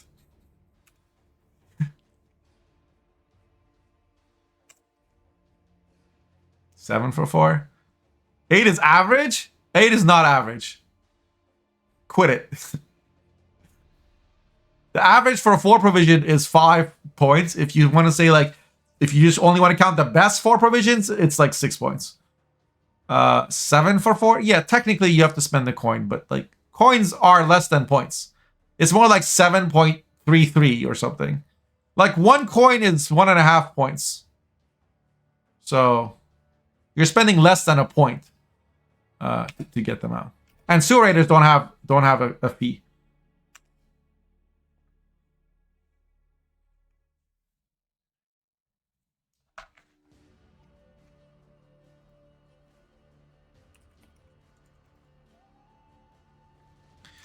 Because right now there's too many 4 provision cards that you want to play. Partly because they fucking put Sewer Raiders at 4p. Like, we already had Disciple and Brawler, and if you're playing Jacques, Smuggle is an excellent card. If you're playing anything with removal, Hysteria is an excellent card. If you're playing Sesame or in general need some removal, Bloody Good Friends, it can remove a 9. That's insane for a 4 provision bronze to do 9 damage. That Skellige levels of bullshit. Yes, it requires coins, but like, again, if I could use like 3 of my Leading Charges or Rocket Swarm and kill a 9, I would. Anytime. If it takes me like 1 cent of blood charge to kill a 9, yeah, sign me up. No problem. It's not a big deal. No, what I want to do is while he's talking about these thinners, I saw a really good thread on Reddit earlier today.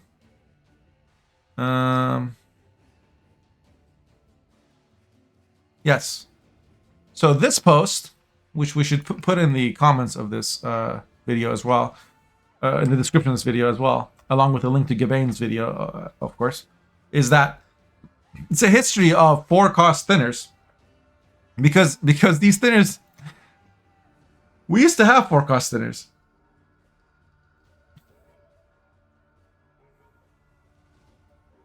Because he's talking recently, we buffed Dun Banner, Sewer Raider, Casino Bouncer, 2-star skill feature.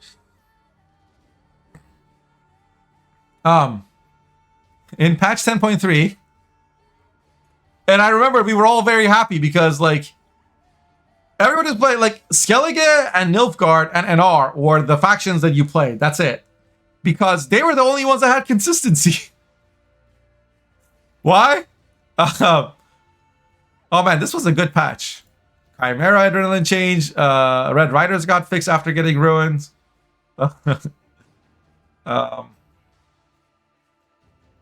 This terrible rework happened.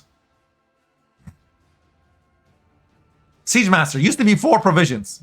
They changed it. People were running them in alumni and like everything. And they changed them to 5 provision, and then later they also nerfed them by 1 power because they used to be 2 power, if I remember correctly. Or maybe they nerfed their armor. I don't remember exactly. They nerfed Skellige skirmishers because it was like just free tempo. It wasn't thinning, right? It's just extra tempo when you are already thinning.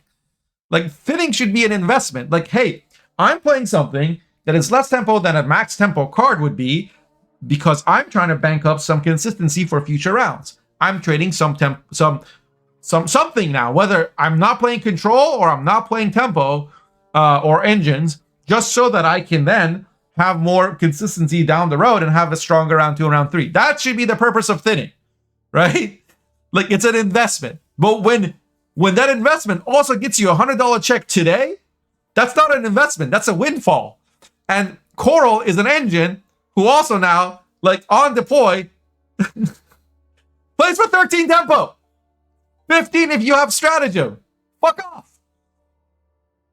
Somehow Riptide as a 12 for 8 is a fucking emergency, world-ending calamity. It's been buffed and nerfed, and now it's gonna get got nerfed and buffed, and then nerfed again, and it's gonna get nerfed some more. Like, but 15 tempo and a 2 per discard engine sitting on the board while also thinning by 1. That's okay. That's totally kosher. They take away Siege Master's power, but then give him the order. It was okay. Oh, okay. I forgot about that. And then when Auditor came out, they became like even stupider. And then Mage Assassins used to be 4 provisions, and they got changed to 5. And that was a great day for Incubus friends.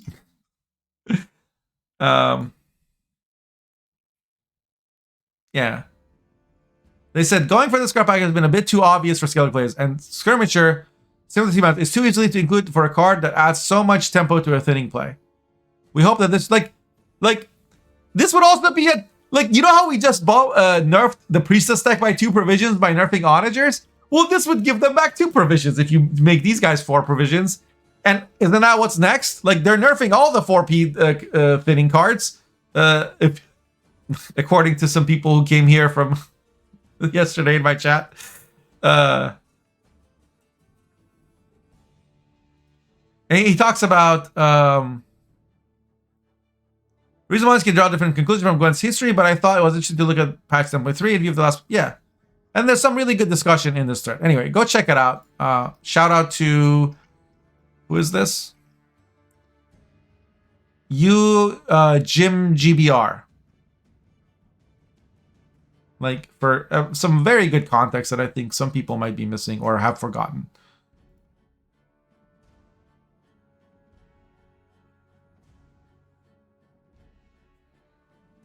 Yeah, Yannicka, I already know that you have the worst stakes.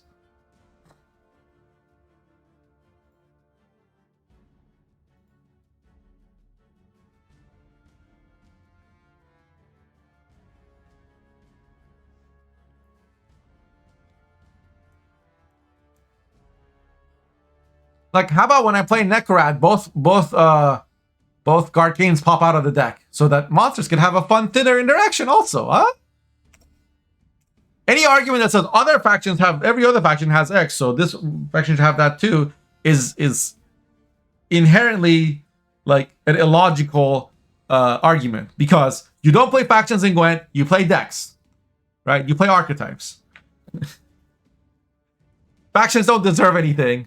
Factions aren't ranked. Like, you play decks or archetypes. You don't you play decks with certain leaders or certain packages. You don't just go, hi, I'm coming to you with Nilfgaard's entire arsenal, and you will come at me with Monster's entire arsenal. That means at your disposal you will have Imler's Wrath, but also, Archer Spores. Like, no deck's gonna run those cards together.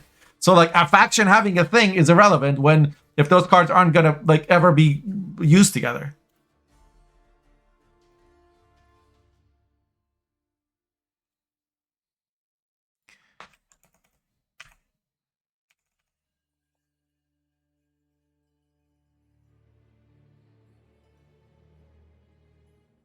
Oh, I can't see some of them, but I think it's Regis behind it.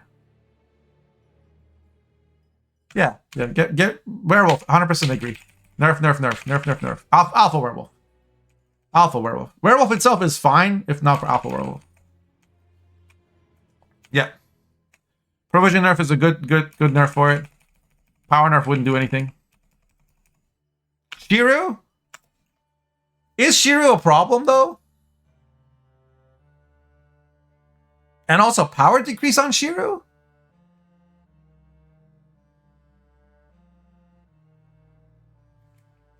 Oh, shit, there's an ad running.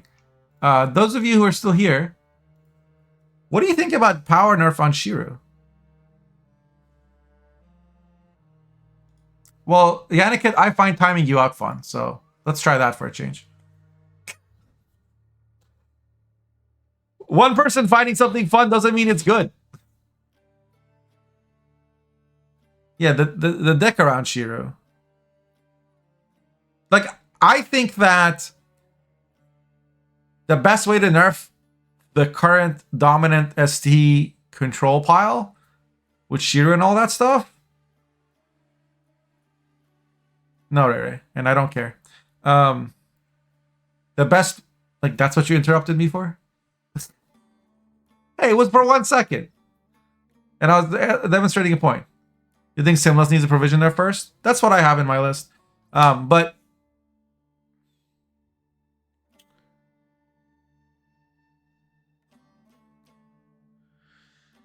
is to deny them the provisions to be able to have as many answers as they currently do, while also having as much point stamp as they currently do.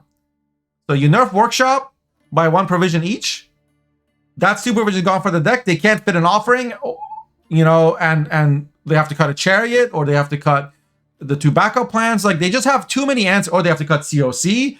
Like, they can still have Heatwave, but you can't run COC and Heatwave and 2 backup plans and offering and 2 skirmishers and 2 chariots and Cranmer and Simless and Heatwave and Oniromancy and Mahakam Path. I don't think they run Oniro necessarily, and Maxi. Like, you gotta cut something somewhere, and they just have too many. And the reason they have too many is exactly like Alpha Werewolf. Alpha Werewolf allows your deck to cheat provisions.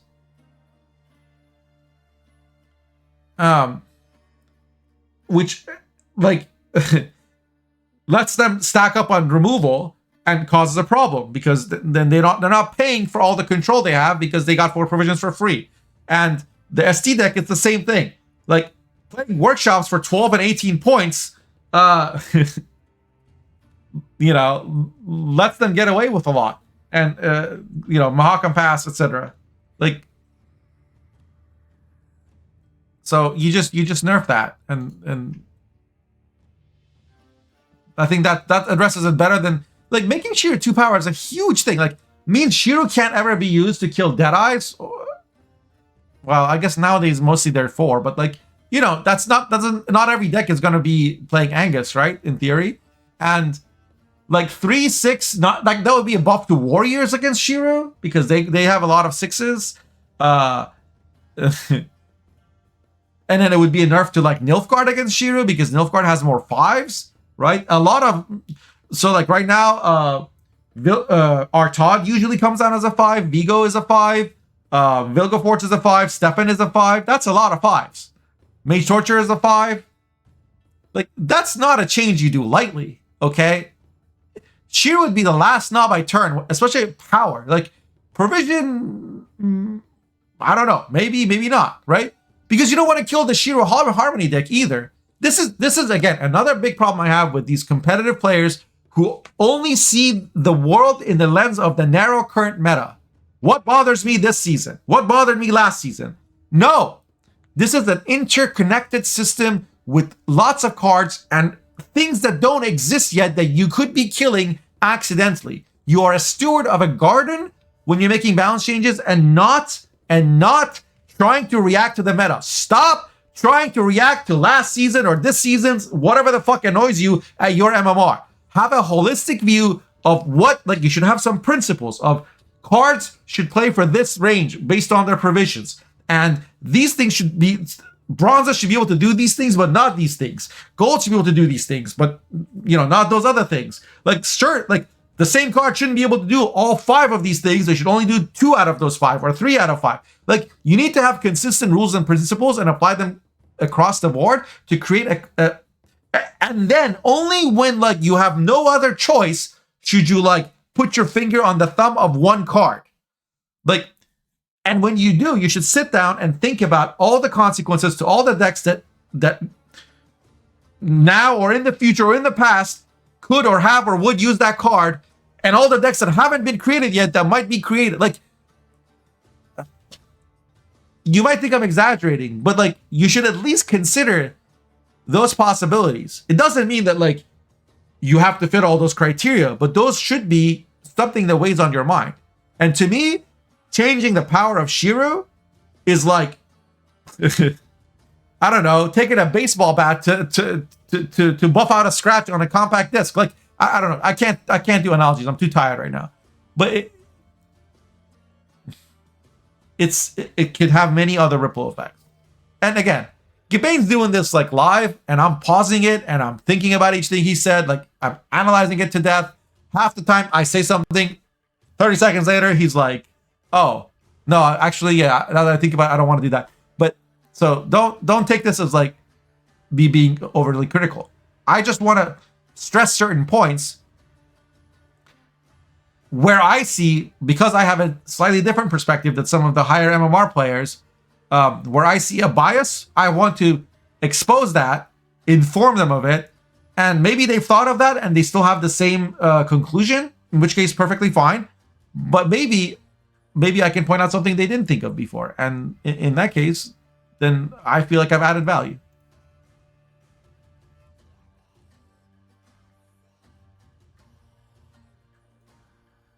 Yeah, I had that on my list.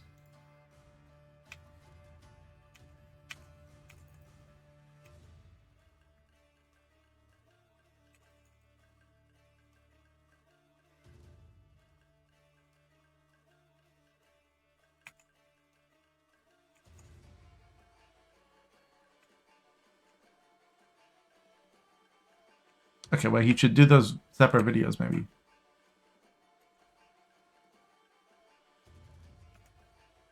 Oh, okay, he agrees with me on the zeal.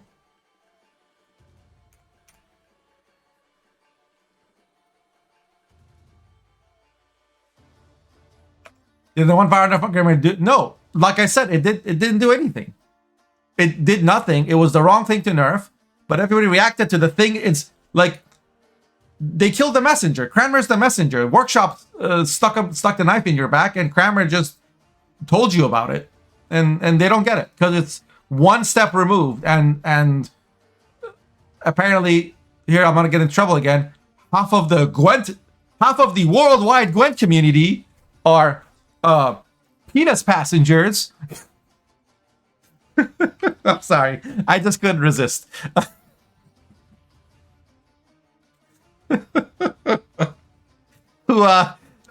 who never develop object permanence or second order reasoning, as part of their childhood development, due to the not political, not political, whatever, but due to the uniformly standard across the board, exactly same problems that happen in schools where teachers don't teach you why, but instead teach you how to memorize things.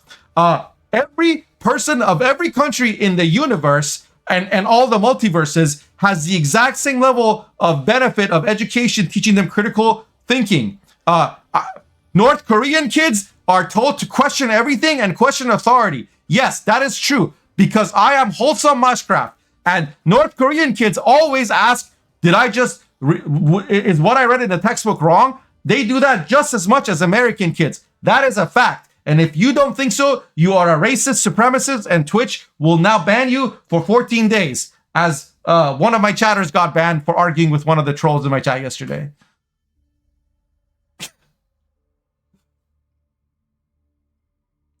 Jesus Christ. You don't even know where the fuck I'm from, bro. For all you know, I lived in Russia for 10 years. You don't know. For all you know, I went to a Russian elementary school. You don't fucking know. Maybe I'm speaking from personal experience about the type of education that is there. Maybe I'm from a former Soviet republic. You don't fucking know. Don't just assign random ass like some sort of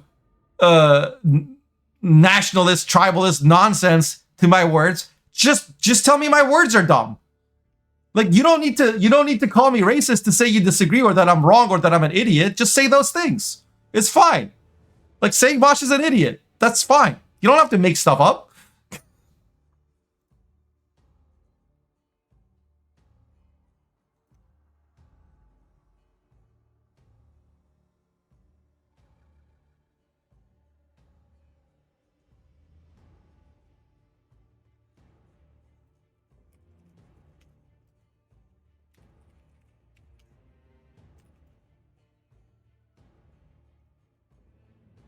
You guys getting all this, right? We are all gamers.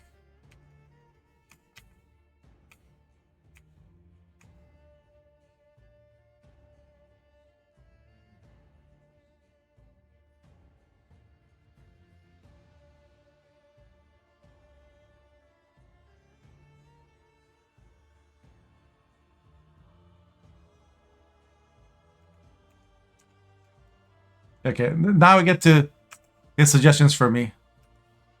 Or his reaction to my tweet.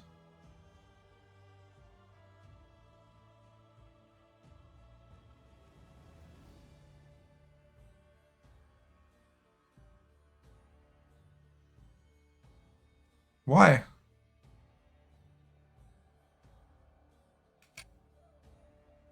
That's 11 for 8.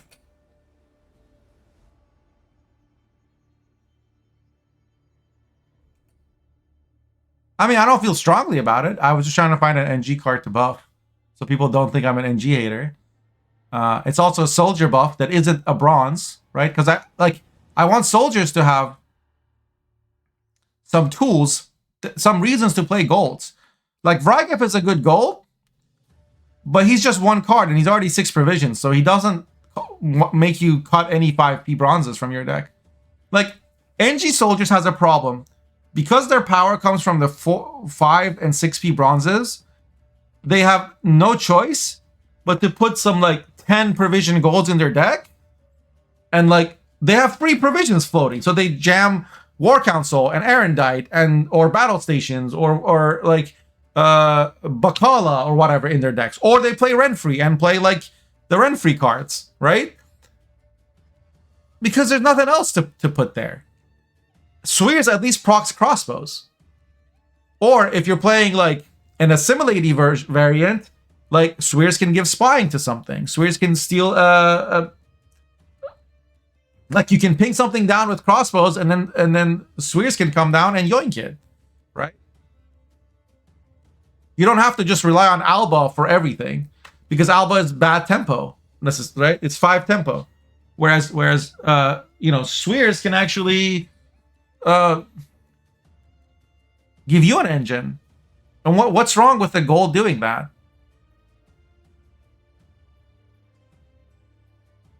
It's C0 play, right? He says Gabane says the card I shouldn't see play because I don't know why. I think he's just worried about it stealing his NR stuff. I don't really know. I'll have to ask him.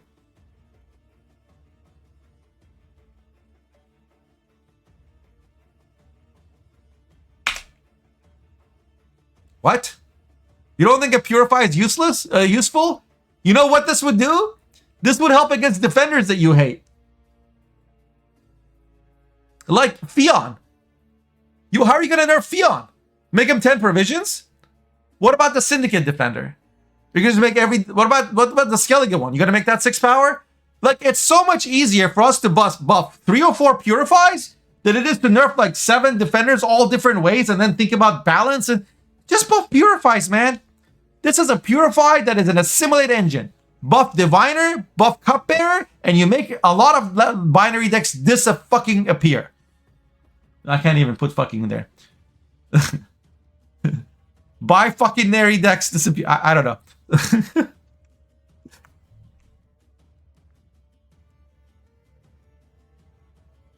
Between good and useless. Because it's a revert. It doesn't like reverts.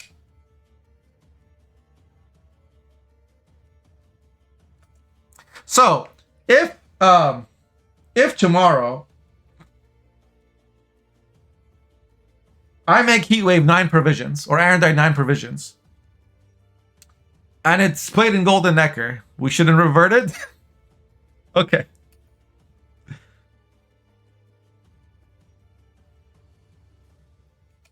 Something doesn't have to be OP for it to be bad for the game. Like, is Master of Puppets taking over the meta? No. Is it a stupid, unhealthy card? Yes. That's it. Coral's not how you buff this card. It's not the good way to buff this card. The good way to buff this card is by making Morkvark 6 provisions. By making Scald, is it called? The 4 provision card, 5 power. Right? Because that's a card that you make a decision to play, and so like the 4 tempo right now is weak, and unless you have a skirm, Scald is always terrible. Well, let's make it less. Let's make this card package less reliant on drawing your stuff round 1, because I can play Darren and pull a Morkvark out of the deck, even if Morkvark's in the deck. Right? I don't have to have Morkvark in hand. That makes it less RNG. That's the kind of consistency I can get behind, without shitting out more tempo because you happen to get Exodia round 1 and you have discard stratagem. I don't know.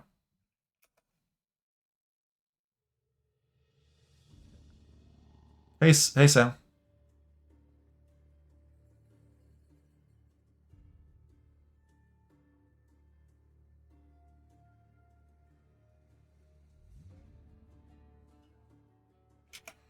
Has no condition whatsoever. Plays for 8 points and 1 thinning. And if you're not going to make him 5 provisions, then make him 3 power. I don't think you can disagree with this nerf. I literally don't think. Because, like, look over here and show me which 4 provision units play for 8 points. Go on, I'll wait. Which 4 provision card plays for 8 points? Name a single one.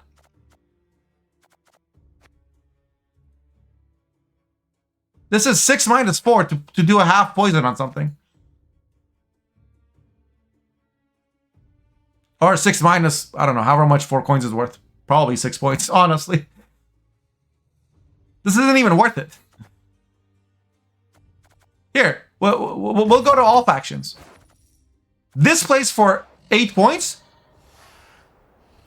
if opponent has nothing on the opposite row. This plays for 8 points only if you're playing Fruits of Yiskith. And like, or 9 points, right? Strays? You have to mulligan a gold for strays. But sure. But like, that's a really heavy condition. Like, you think Syndicate would ever mulligan a gold? If Strays was a playable card, people would use it to fix King of Beggars. They don't. Strays is only for like shoop decks. Like all of these, there's a bunch of 7s, and they all have some sort of condition and downside. Surator just says have money.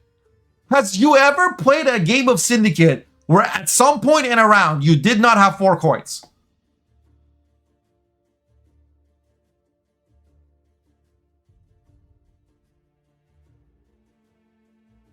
You don't need to mulligan KOB or both. You just like wait till next round. Because you're not keeping Strays for round 3, I promise you that. Yeah, I play Strays. Like you can play Strays in a deck that has both Roach and Knickers and maybe some other like gold brick like Milva. And like I don't know what else is there. Or a deck that thins so much that you get to cycle your cards back and forth, right? Or a Military deck. Like, it's very niche.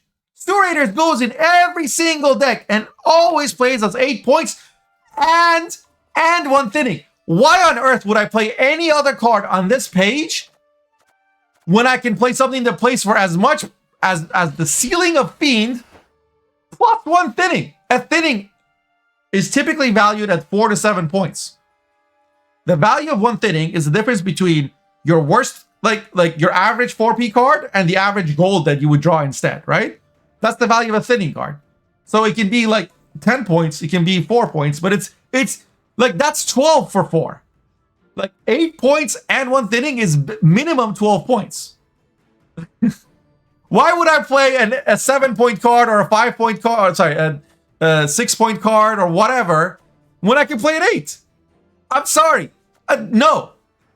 Like, enough is enough. To me, Surator is fucking power creep. Same with Dun Bananas, but at least Dun Bananas requires an external force or a leader charge.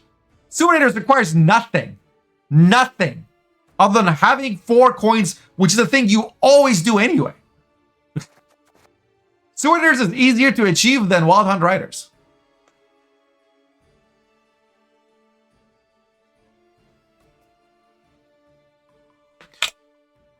I fundamentally and wholeheartedly disagree with Nikar's crusade to make 4P thinners 8 for 4s with 1 thinning. And like, as long as I'm playing Gwent, I will revert every single 4 provision, 8 for 4 plus 1 thinning card back to 5 or to 3 power, something. I don't care. Like, you can revert these and then I'll revert them back. No, the earth is fucking round and 8 for 4 is better than every other card. It is just is. It's power creep. No.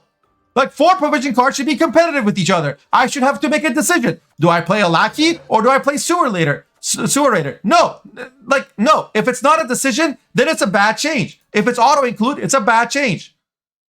No, there's no, we can't make 3. That's why 4 is such a critical thing. Like 4 provision is already free. It's already free.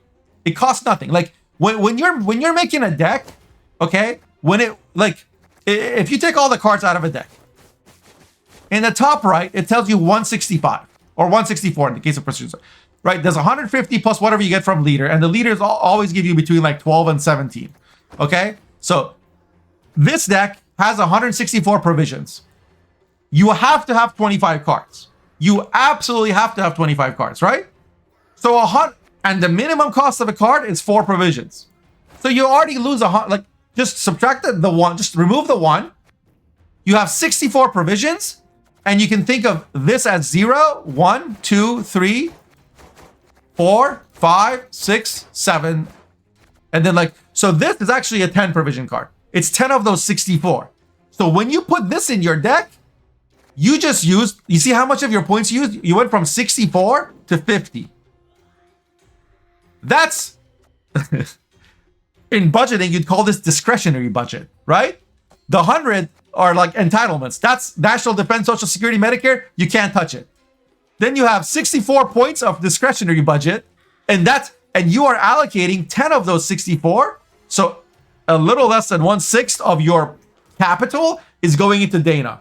That's a huge investment, right? Whereas when you put in a 5p card, you're allocating one. Sorry, I used the numbers wrong. This is you're subtracting 10 out of 64.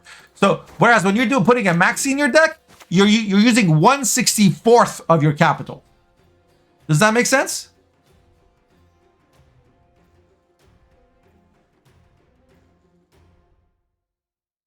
Like you can fit in 1, 2, 3, 4, 5, 6, 7, 8, 9, 10. You can put in 10 5Ps, right? And arrive at 114. But you can't put 5 10Ps and arrive at the same. 5 10Ps already, like, you can only put 4 of these before you get to 114. Why is that? It's because each of these is 6, right? Each of these is 5 times more expensive than one of these. Because everybody has to have 25 cards. So that 100 is already, like, accounted for. Just that's how you should think about provisions. But I don't want to make this video about provision numbers. My point is, Sewer Raiders are free, and they compete with other free cards, and cards should compete with each other at their provision level. I don't think that's a weird thing to say. And I think when one card is like head and shoulders above every other option at the same tier, because it's like plays for more points than this, even when this meets its condition, and then it thins by one, then it's a no-brainer, and that's not good for the game. Sorry.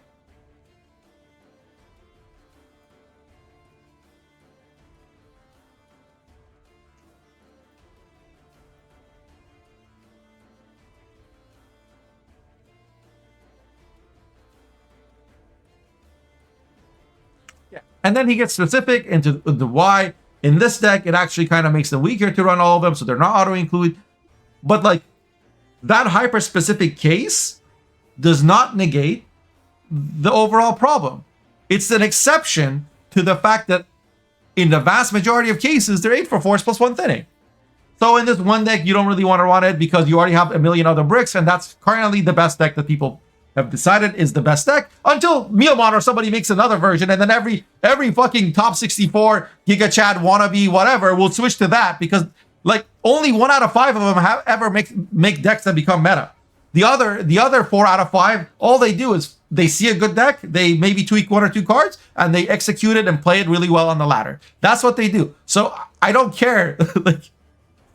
like they're not thinking about what's possible, because that's not their job. They look at what somebody else thought was possible and made, and then they pilot that thing. The same way that I can be an excellent driver, that doesn't mean I'm a fucking mechanic, okay? Not every top 64 player is a deck builder. Not every excellent driver is a mechanic. You know.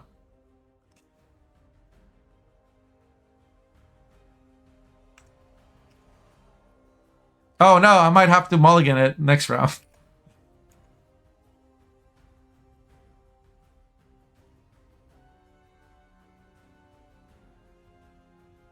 Nope, Archospore.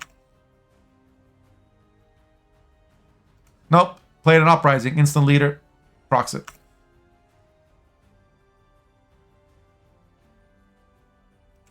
Or have one of the, like, recently buffed NR card. Faction NR.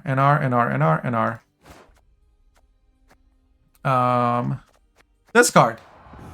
6 for 4. When Onager was around, this was or 7 for 4 if you play it back row. Like you can float these. Who's gonna kill these? It's a 4 provision card.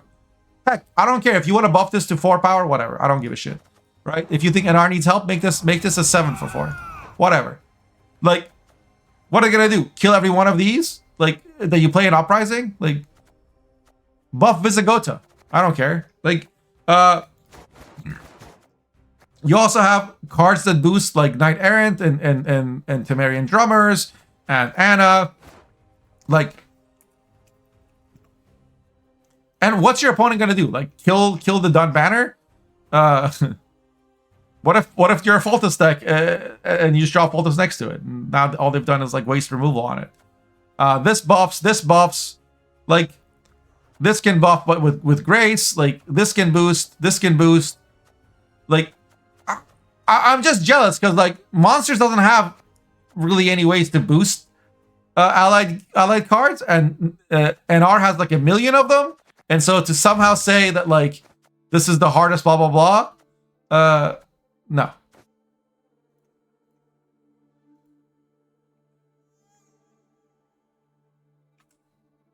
More difficult than Dominance? Really? How do I counterplay you having the ability to boost this? I have to do 4 damage to a 4 provision card.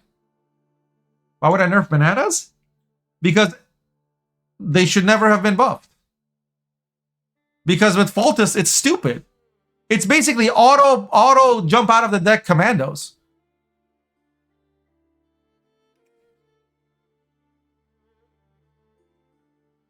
No, the weakest sinning card was Casino Bouncers because it was 7 for 6. Wait, can you say Dun Banner isn't stupid? It's answerable? That's not the point. I didn't say it's OP. My God. Can someone make a Mosh to competitive asshat translator that says, when Mosh says some card is a problem, it doesn't mean he's saying it's overpowered or has a high win rate. He's saying it's a bad design, and design has to do with more than just competitive play, win rate, and play rate. Okay, like we have commandos in the game, right? We're commandos. This card has an order, and on the next turn, you click it and it summons its buddy, right? Dun Banner. Where are you at, Dun Banana? I can't find you anymore because you're at 4 power. This, when you put Foltest next to this, it just becomes a 4 point a turn engine.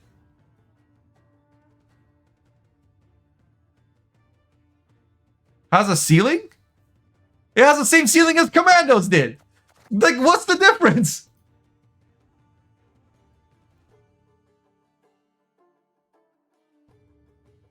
Yeah, and it consumes more commitment than a boost.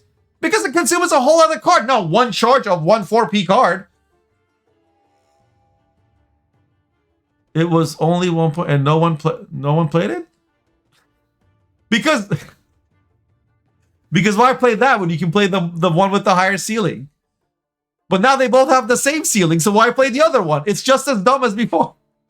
And actually, Dun Banners were played in Uprising deck. Uprising Renfrey played this. And I played against this multiple times in previous seasons. It just wasn't popular. Sorry.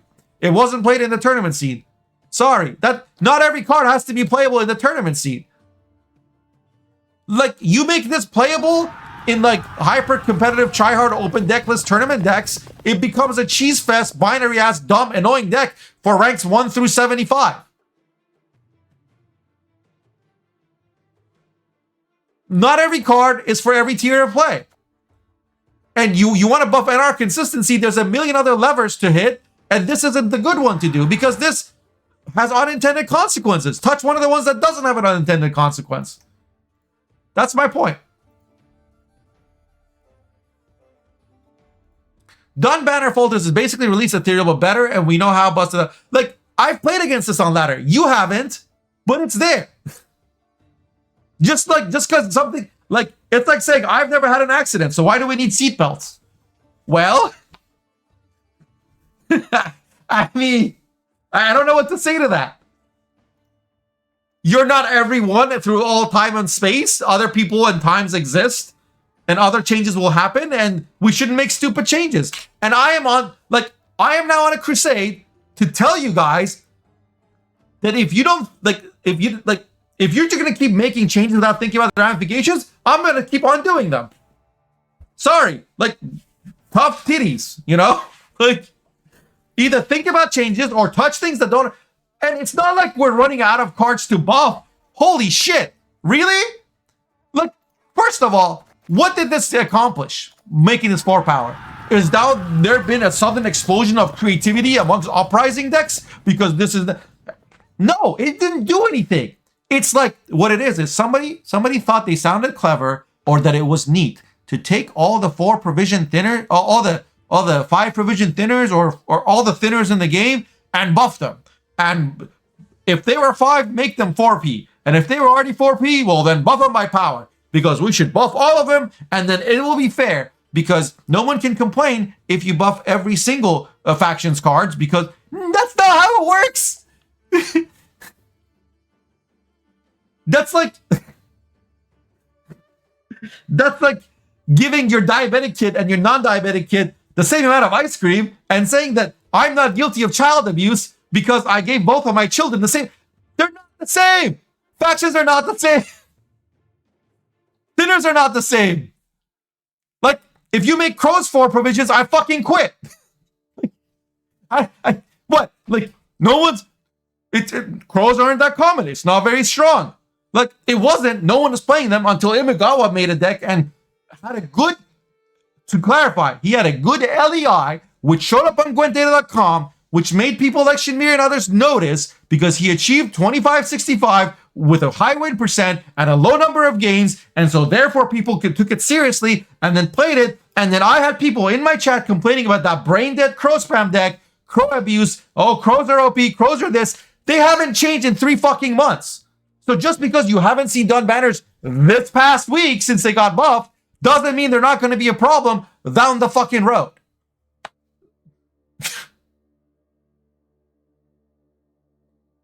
You're playing this as thinning in zeal? Good for you. But why wouldn't you just play commandos? Like, we're making commandos 4 provisions, right? Next or Nick Ares, which I don't have a problem with. Make this 4 provisions, right? But now, what is the point of done banners?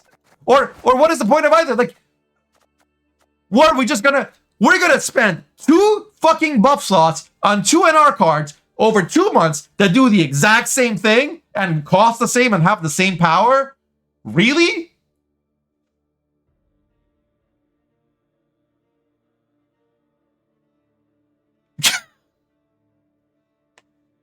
We have 12 slots each month. Quit fucking wasting them. Think about it for 5 seconds. Do you need ideas on what to buff? I got lots. If you're running out of things to buff, I have a million things. I can list 20 things right now that are better to buff than dumb fucking bananas.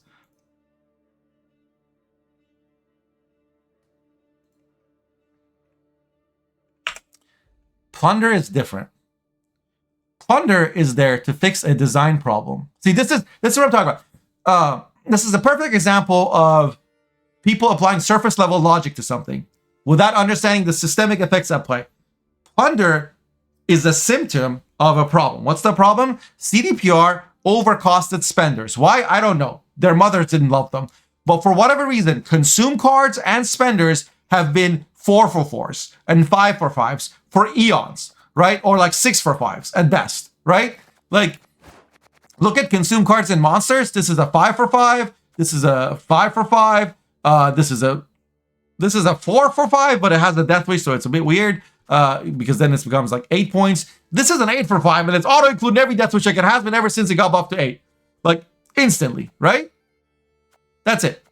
And then you have at 4, you have this Harpies, which used to be 5, but got brute force buffed to 4 provisions because nobody was playing Death Wish because consumers sucked. So they made these 4 provisions and they added a point to this. And then these always get played, and usually you have like one of these also in your deck, in your Death Wish deck, right? But this one's at least a 6 for 4, but it used to be a 4 for 4, unless you used it on insectoids. And then this used to be a 5 for 5, unless it was bonded, and they also give you a 3 that you also had to consume. And then if you consume that 3, then you got, like, consumes have been shit forever. The 4 for 4. Where's Bargus? Bargus, where you at?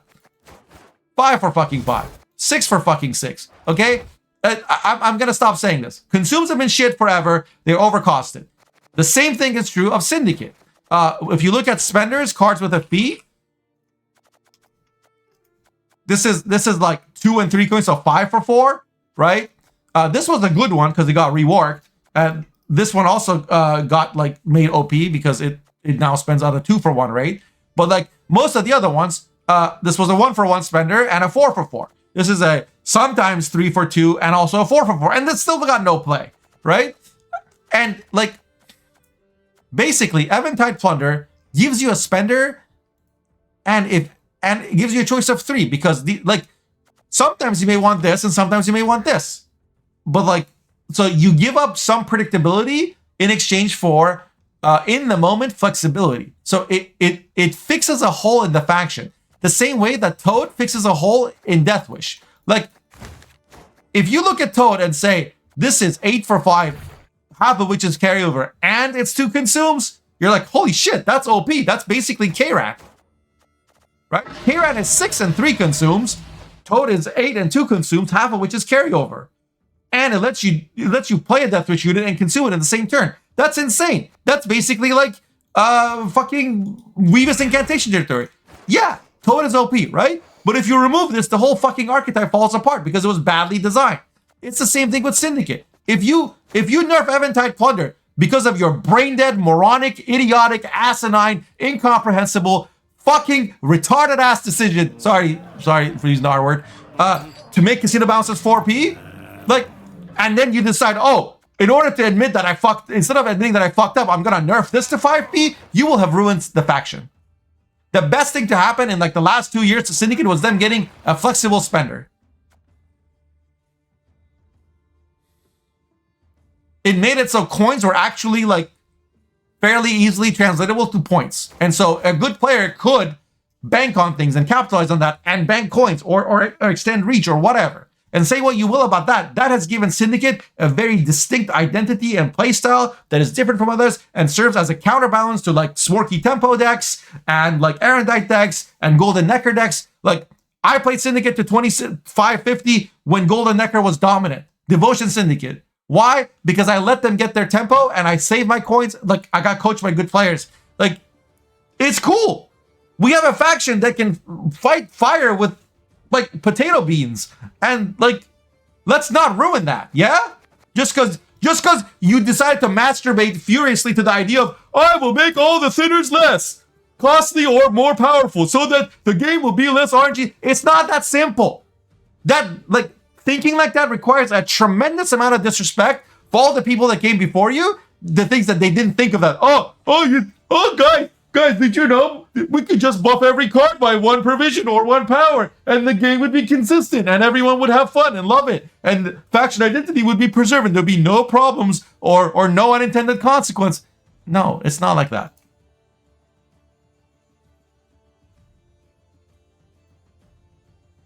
So more RNG is good.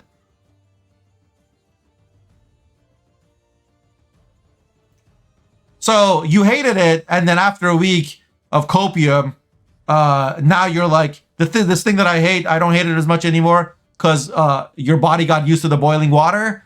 That's not a good enough reason. It's either bad or good. It doesn't change because you like got acclimated to it. Like if it was, I learned how to play it better, that's different. He's like, I was bothered by it, but today I'm in a good mood and I'm not bothered by it. That I can't respect that argument.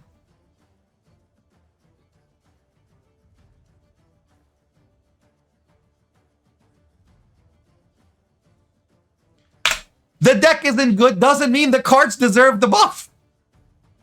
That's like the first deck people have come up with in the first week. Like,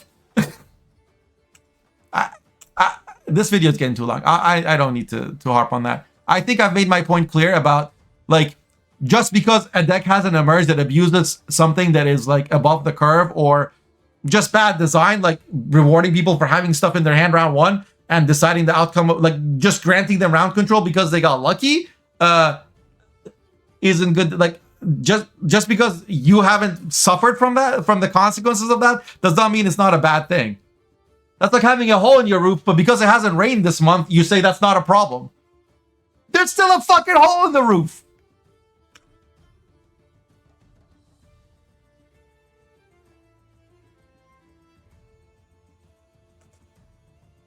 So he says you shouldn't have. Gabane's position is Coral should not have been buffed and Scrum should not have been buffed.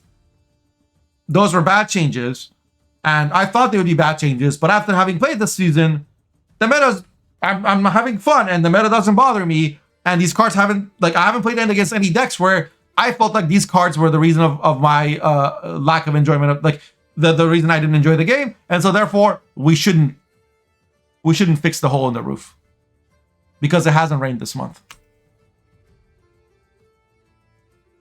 By the way, if any of you disagree or if you think I'm making a logical fallacy or whatever, I would very much like to know. Okay? Like, I know I sometimes shoot people's head off, but...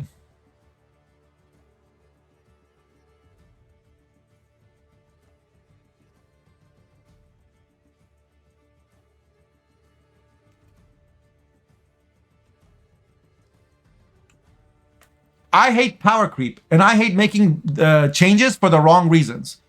Reasons like aesthetic symmetry, when I think about all the cards that I line up in a row, is not a good reason, okay? Engineers and designers don't make good ones, don't make decisions because, well, all the columns in this pile were using capital letters on the serial numbers, so I put them all together, and the ones on the other side of the building are all the ones that had started with a lowercase digit in their serial number. And so I thought that would be symmetrical and beautiful and fair. And so that must have been why that side of the building fucking collapsed.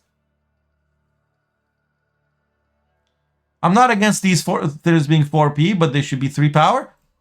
You mean like making sewer raiders 3 power like I have right here, literally on the screen? So what is your point exactly?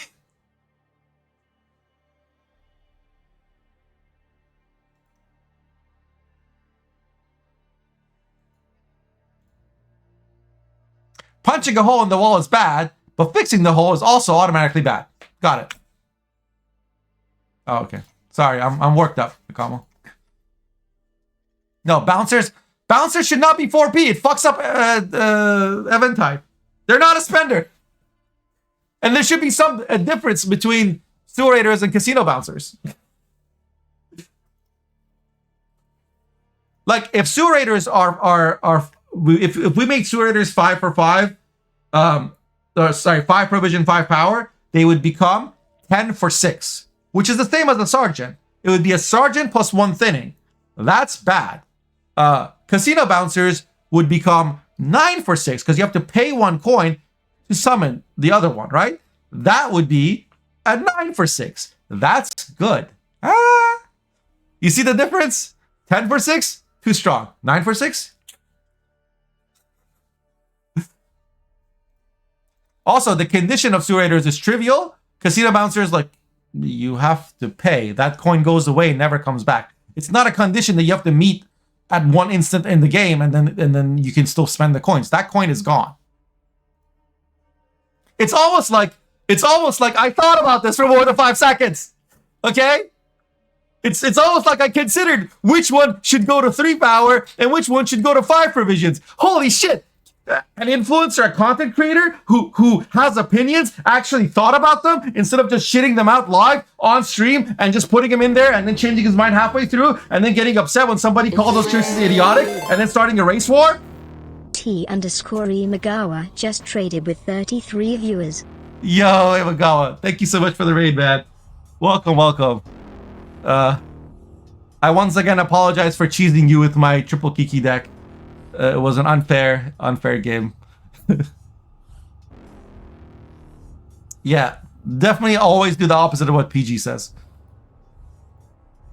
And of course, everybody check out Imagawa, one of my favorite people to steal decks from, one of the most creative forces in the Gwent community.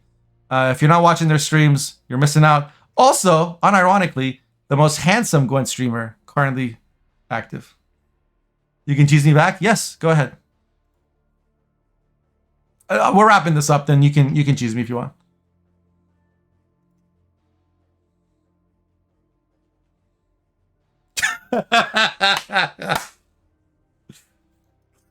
Let's go.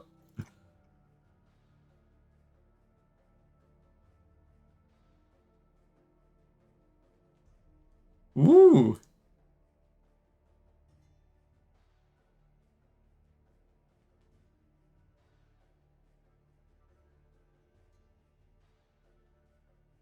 Nope, you're thinking of AQ.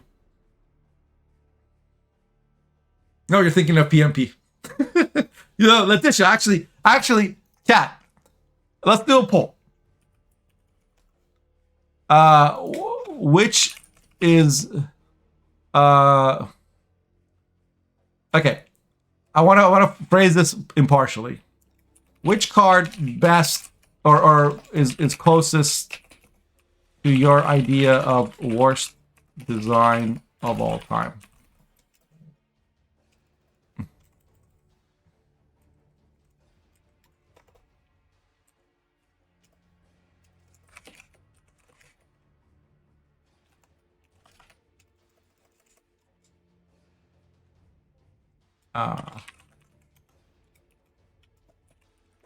And please be honest. Don't vote what you think I want you to vote. Please, like, honestly, like, I actually don't think there's an invalid answer here. But I'm just curious what people think. So vote in the poll, and let's see if I can switch to a different scene so we can see the poll results.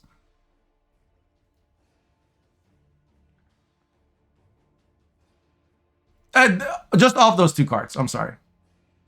I know it's kind of annoying, but tough choice.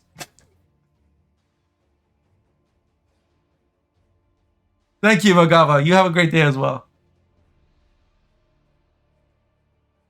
Then you're a Giga Chat, Kareem.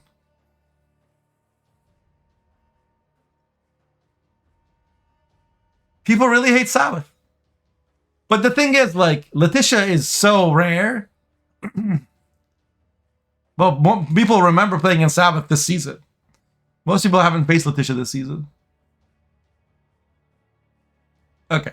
So I will make my unironic argument why Witch's Sabbath is not the worst design card in the history of Gwent. First of all, that's a silly... I mean, I don't think he means it literally either. Sabbath gets out the top 3 goals from your graveyard. Sorry, the top 3 power cards from your graveyard that are not neutral, and from your opponent's graveyard, it gets the top 3 cards, neutral or not. And the only reason it's like got that weird neutral non-neutral distinction is because it used to say the top 3 monster cards. So like if Nilfgaard stole your Sabbath, they could only res monster cards if they played your Sabbath with Kanta. But when they did the stupid draft changes that changed things from like a specific faction, they did a control F on MO and change it to non-neutral, and a control F on NG and change it from NG to non-neutral. It had this weird side effect of now Sabbath is for the person playing it, it's non-neutral. For the opponent, it's any. Okay?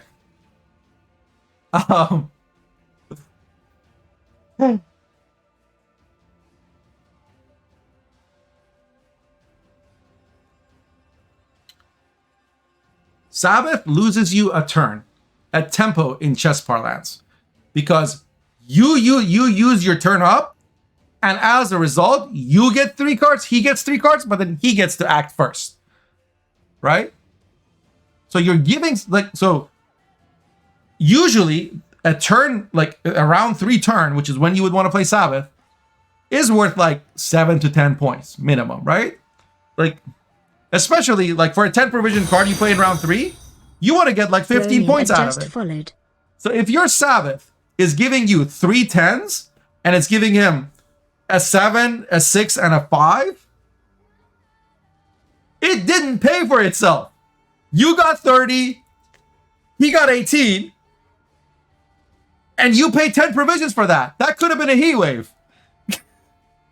It's not a very good card. And like in lots of matchups, it's negative points. Against NR, it's usually negative. Like opponents have counterplay by using graveyard hate, by like making sure only the cards in the only put cards in the graveyard that they want res, by like deciding like which tallest cards are going to be in their graveyard, you know? Why is Sabbath toxic? Because Sabbath is used to empower toxic decks like Triple Kelly or Dagon second form abuse, right? Or like Triple Gurney. Or if cultists could play Sabbath, I promise you they would. But to me, when an abusive deck is empowered by Sabbath, it's all it's doing is it's putting a magnifying glass on that abusive mechanic, right? Just like, because it's not like you get infinite copies of a card. There's still only 3, and one of them should be defender, so the other 2 can be like gurneys or something. Otherwise, the gurneys would get killed, right? Like, there's a reason none of those abusive monster decks ever became competitive, ever. There's only ever been 1 competitive Sabbath, well, 2 competitive Sabbath decks, but only one of them I've ever seen played in tournaments.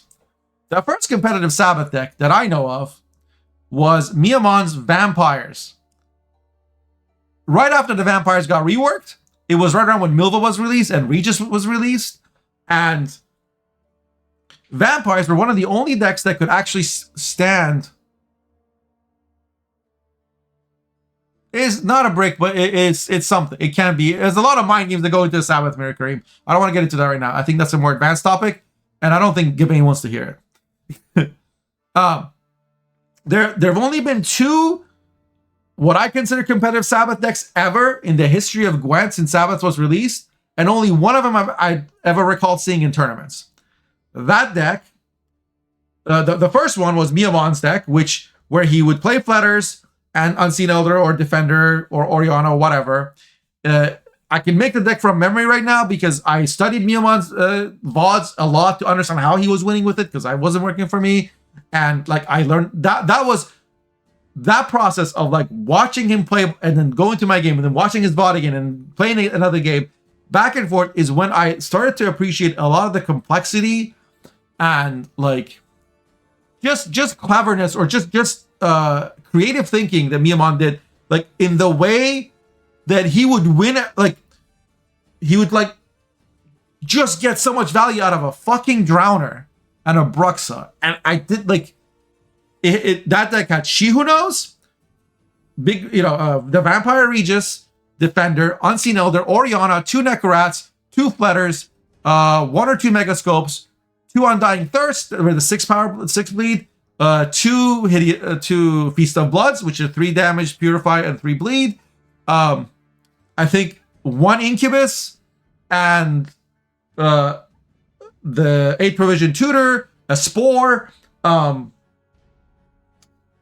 Operator, Decree, and of course, Witch's Sabbath.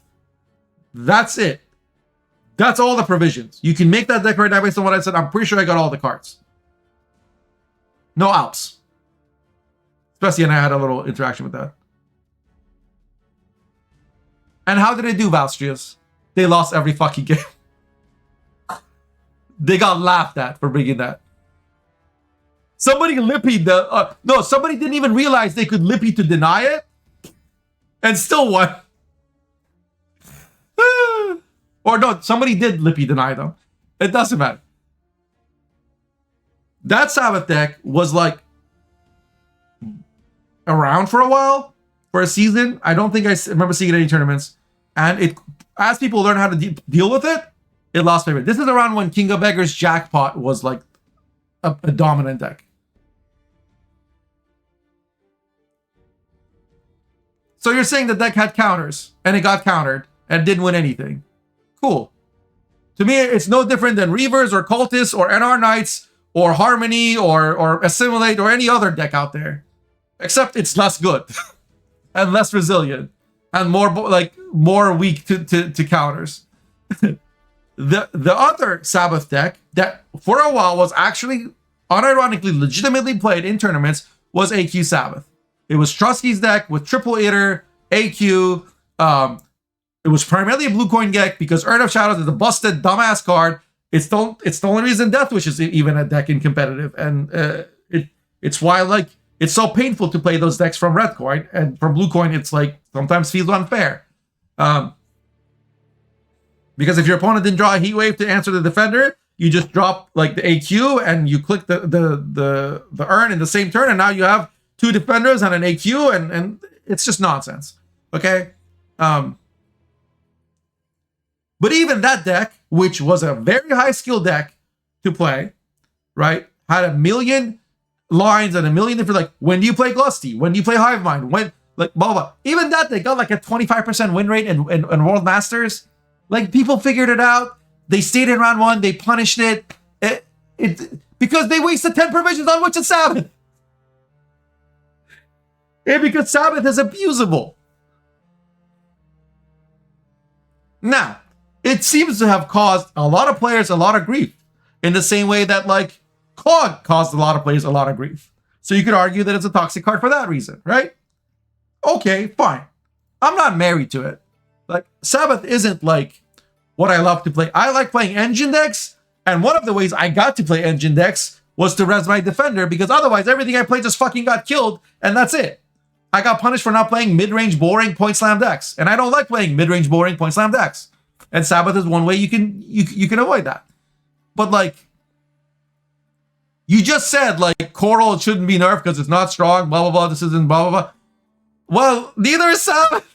I don't even see Sabbath on the ladder ever because the AQ deck is too hard to play, and it's only good on Blue Coin. And even then, it's still only won like 25% a game in World Masters. So I don't get what the beef with Sabbath is. So let's finish listening to Gabane.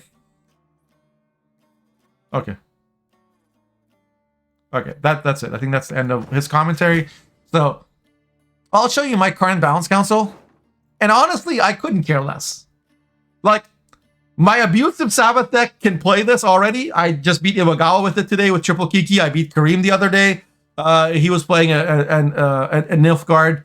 I think it was like Imprisonment with Abduction or something deck. I mean, it was close, but I beat him.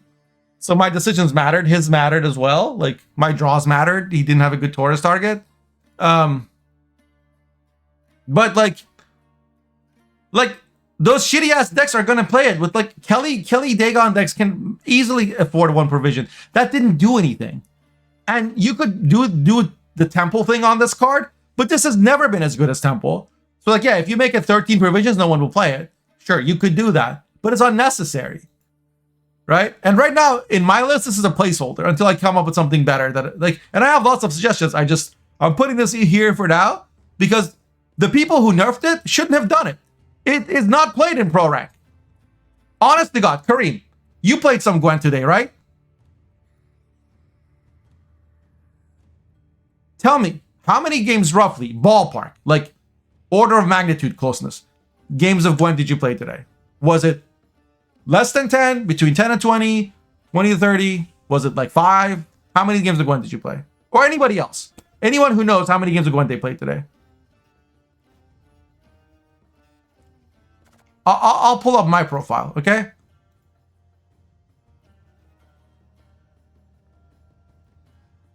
I want you to put how many games total and how many times you saw Sabbath.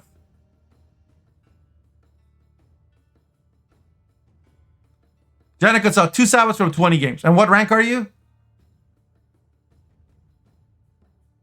I played 19 games today, and I didn't see a single Sabbath. Sinutna, what rank or MMR are you? So Kareem, did you see a rank 2? Okay. Once every 15 games, maybe when I face some cheesy Chinese stuff. There you go.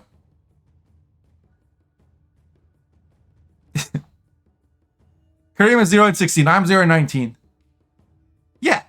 It's mostly like a problem outside of pro rank.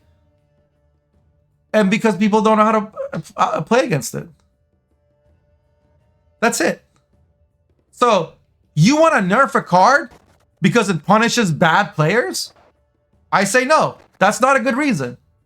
Do I want to buff Sabbath? Not really. Do I care that it got nerfed? Also not really. But I'm sick and tired of people making irrational, emotional balance decisions in a game that I love. Stop it. Knock it the fuck off. Enough is enough. That's it. I'm drawing the line. I am no longer looking to expand possibilities or open new avenues or fix the meta or try to salvage the garbage dumb shit of a system that CDPR has left for us. I am now firmly in the camp of fuck you for acting irrationally, erratically, emotionally, and without logic in your votes in a system that affects other people. Sorry. You want my respect? Like, try to think through the ramifications. Make a logical argument. You want an example of a logical argument? Go to Lirio Hub. Look at what he says about, like, cards. Have I agreed with everything he said? No. But it doesn't matter, right? Like, because he's at least thinking about him, and he's trying to think about, like, the long-term health of the game, and what, like, Lirio said Riptide nerf was unwarranted. Why? Because Ogoroids need might. And making it, like, 9 power disrupted that. I personally preferred it at 9 power instead of being nerfed to 9 provisions, because I like making decks that cross archetypes, and 8 provisions of monsters is a dung heap pile of unplayable garbage. Okay? And so I liked having an 8 provision card that was strong and good and could fit the slot along with Toad. Like, these two were like my jam. But I respect that position, right? Like, if people want to make it 9 power, 9 provisions, fine. I think there's a little bit of a bias, and I'm pointing it out because I want people to correct it in themselves about, like, whatever monsters get to have control or get to have any bullshit, it's somehow a huge problem. But when Nilfgaard does it, it's just skillful deck manipulation. I don't know, I've seen bananas. No, I didn't see them today, but I did see them like 3 or 4 times in the first 2 days of the patch. That's why I put it there, because I ran into them so much. But like, this has been around for like a week. Sabbath has been around for a year and a half, and we have the data on Sabbath, and it's not good.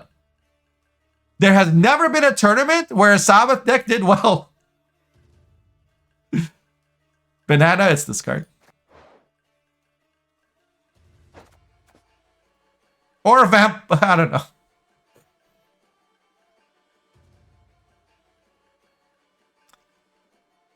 I mean, that's same as not strictly true. But in general, like, it's just not. Sabbath's never been a competitive card.